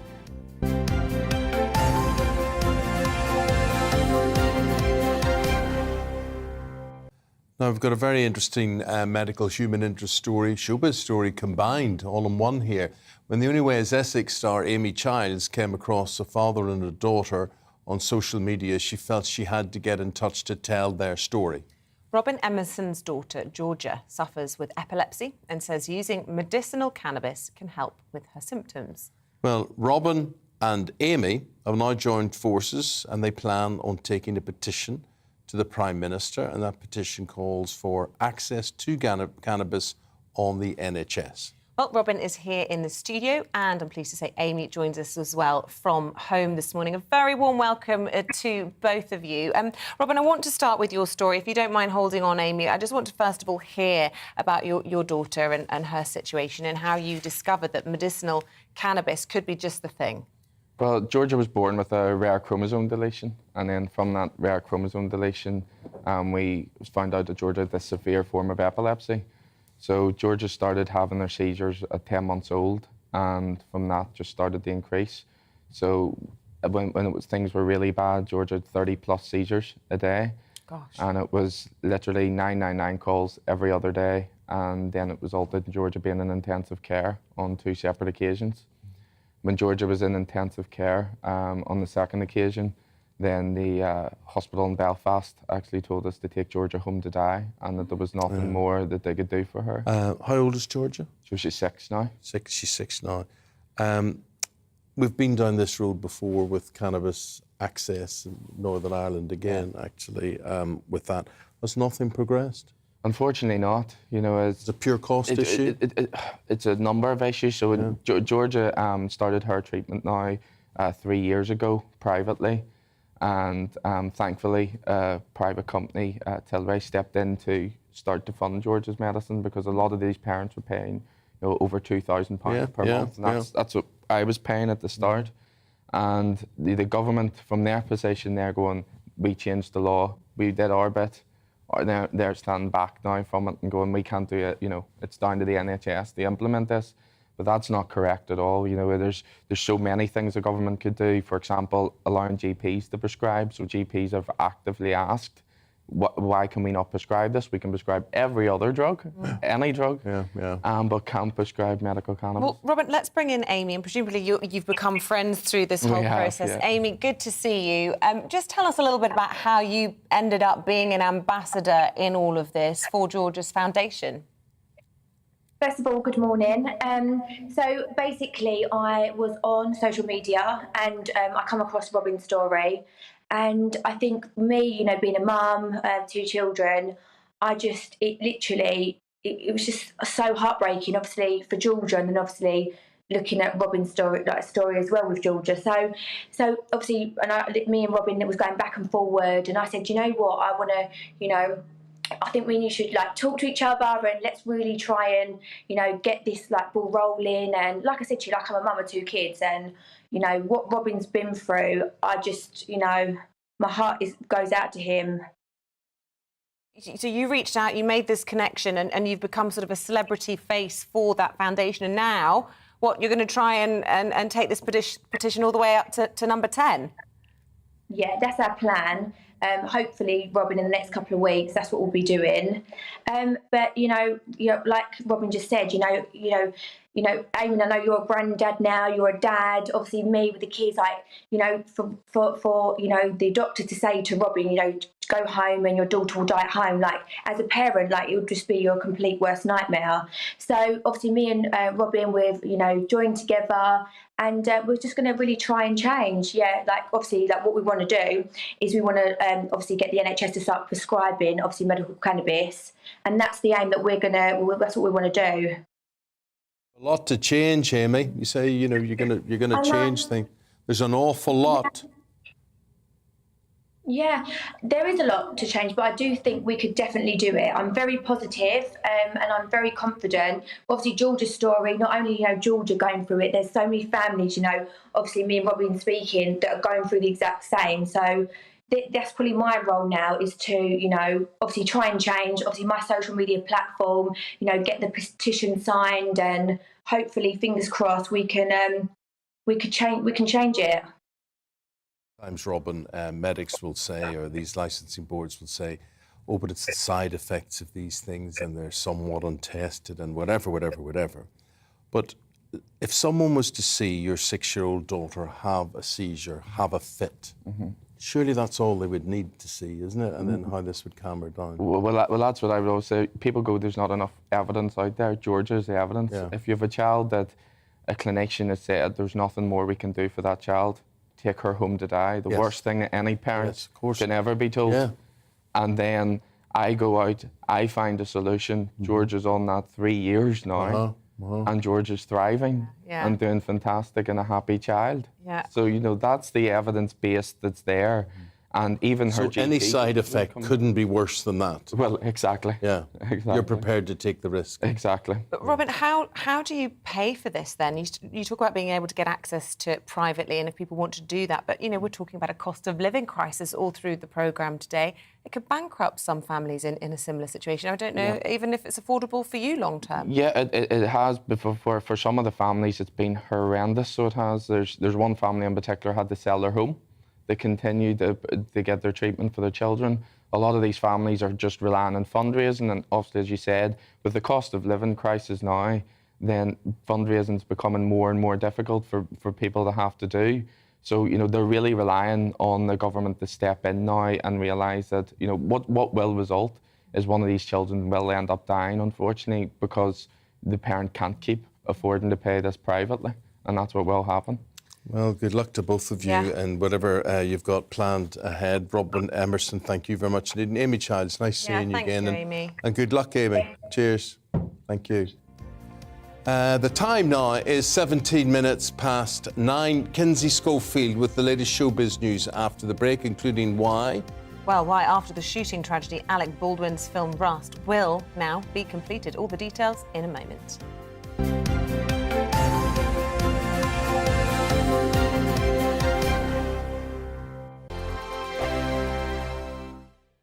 Every morning from 6 o'clock, we'll wake you up with GB News Breakfast with all the stories you didn't know from the night before. So whether it's serious news, entertainment, or your own views from all over our great nation, we're here to kick off your day with a smile. The national media should be reflecting and reporting what's happening here. You will notice the northwestern accents.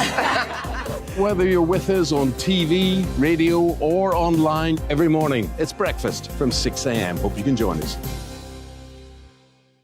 On radio, they call it the drive time slot, 4 p.m. until 6 p.m.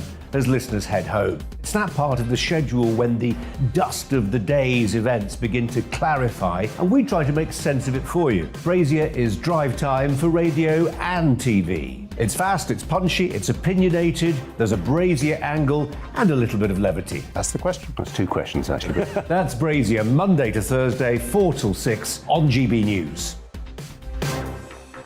Hello, I'm Michelle Dewberry, and you can join me every weekday 6 till 7 on Jubes and Kerr. Me and my panel will get stuck right into the day's events, and I can tell you, in fact, I can warn you, expect some robust debate, some strong opinions and perspectives from both sides of the fence. It's about you at home as well. I love to read out all of your comments, or at least as many as I can. So join me, Michelle Dewberry, Monday to Friday, 6 till 7 on Jubes and Kerr. I'm Dan Wootton. Join me Monday to Thursday from 9 to 11 for the feistiest and most fun news debate on TV, where free speech reigns. I'll bring you a sharp take on the day's biggest stories, bombshell newsmaker interviews, and A-list guests. And I guarantee you, no spin, no bias, no censorship, and no reason to go to bed. That's Dan Wootton Tonight, Monday to Thursdays from 9 on GB News.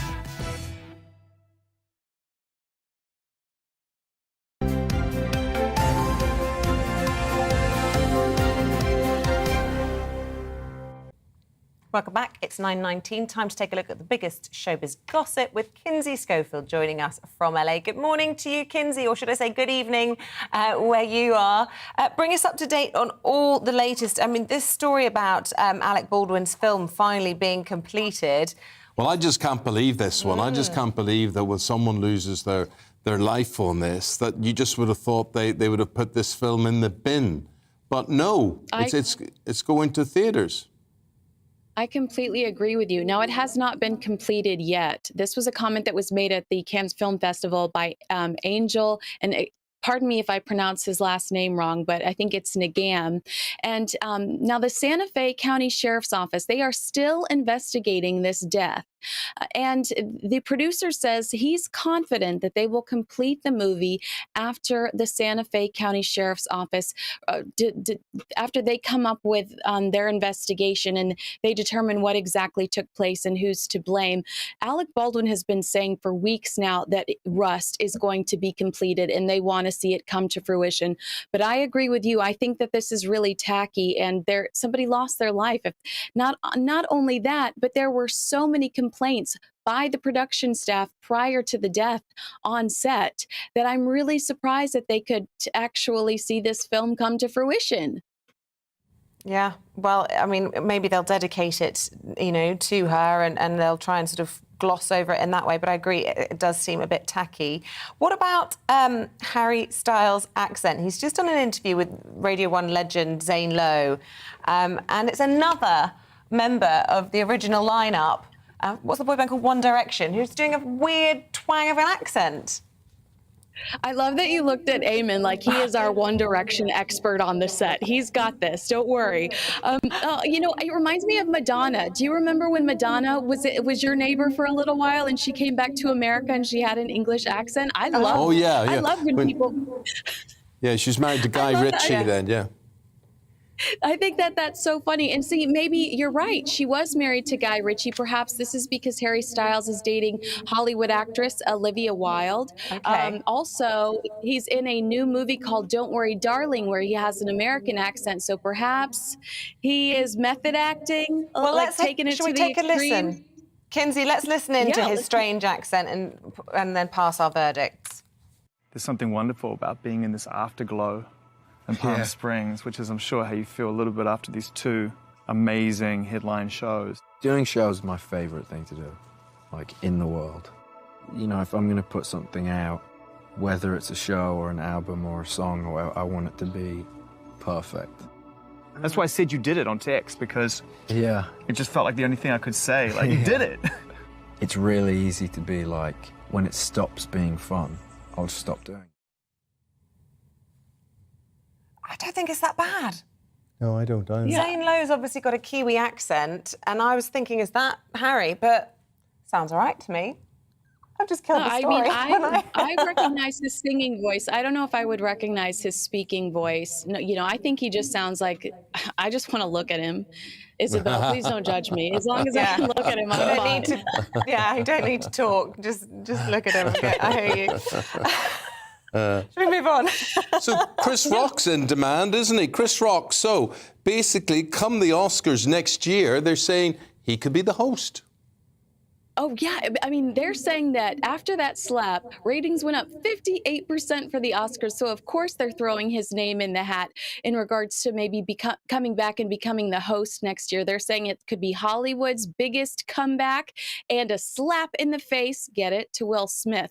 So people are really, really rallying around Chris Rock being the host of the Oscars next year. And to me, it's kind of a no-brainer. But I thought this was funny, and I want to read it to you so I don't get anything wrong. He did say at the Royal Albert Hall in London last Thursday, Chris Rock said, "I'm okay. If anybody was wondering, I got most of my hearing back." So he is acknowledging the incident just a little bit. And he also said, anyone who says words hurt hasn't been punched in the face. So, he's got a great sense of humor about it. I think we expected him to. And I would just love, love, love to see him host the Oscars next year and just take control of the narrative. So there may well be a remake of Dirty Dancing. And as if that is not amazing enough, tell me how Patrick Swayze may be in it. Well, we do know that the producers have contacted Patrick Swayze's estate to see if they can get permission to use his imagery somehow in the sequel to Dirty Dancing. It's really important to them that they have the original cast involved. We know Jennifer Grey's on board, but people are so fearful that they're going to do a Patrick Swayze hologram. And now everybody's imagining how terribly awful that could be, watching Patrick Swayze dance, nobody puts baby in the corner as a hologram. But I don't know. I would hope that they would do something, maybe like they did with Paul Walker in Fast and the Furious, where they just utilize his voice and somebody else's face. I don't know. It could be really interesting, though. I'm a Dirty Dancing fan, so I'm all about this. It's like my all-time favourite film, all-time favourite, and I think probably Patrick Swayze is my all-time favourite. Forget Harry Styles. So any form that he can come back in, I'm there for it. You know, why not? If we've got the technology, I hope his estate says yes. Well, we haven't got the technology to take us into extra time here, Kinsey, so we've got to say goodbye to you. Lovely seeing you. Thank you for staying up for us with that Showbiz update there. Thank you. See you soon. So that's it from Eamonn and me. We'll be back tomorrow at 6 a.m. bright and early. Good morning, Alex Deakin here with your latest weather update from the Met Office. We're on a bit of a repeat cycle at the moment. More hazy sunshine for most places today. Most of us will be dry until later, when there's the threat of some thunderstorms. Here is the washing machine responsible for the repeat cycle. Low pressure throwing up weather fronts, bringing moisture, but also bringing warm and humid air up from the south. Still a few leftover showers across northern parts of Scotland this morning. They'll take a time to clear away, but for most, after the downpours overnight, it's a fine day to come. Hazy sunshine and feeling pleasant enough in that sunshine as well. It will cloud over once more this afternoon across Northern Ireland.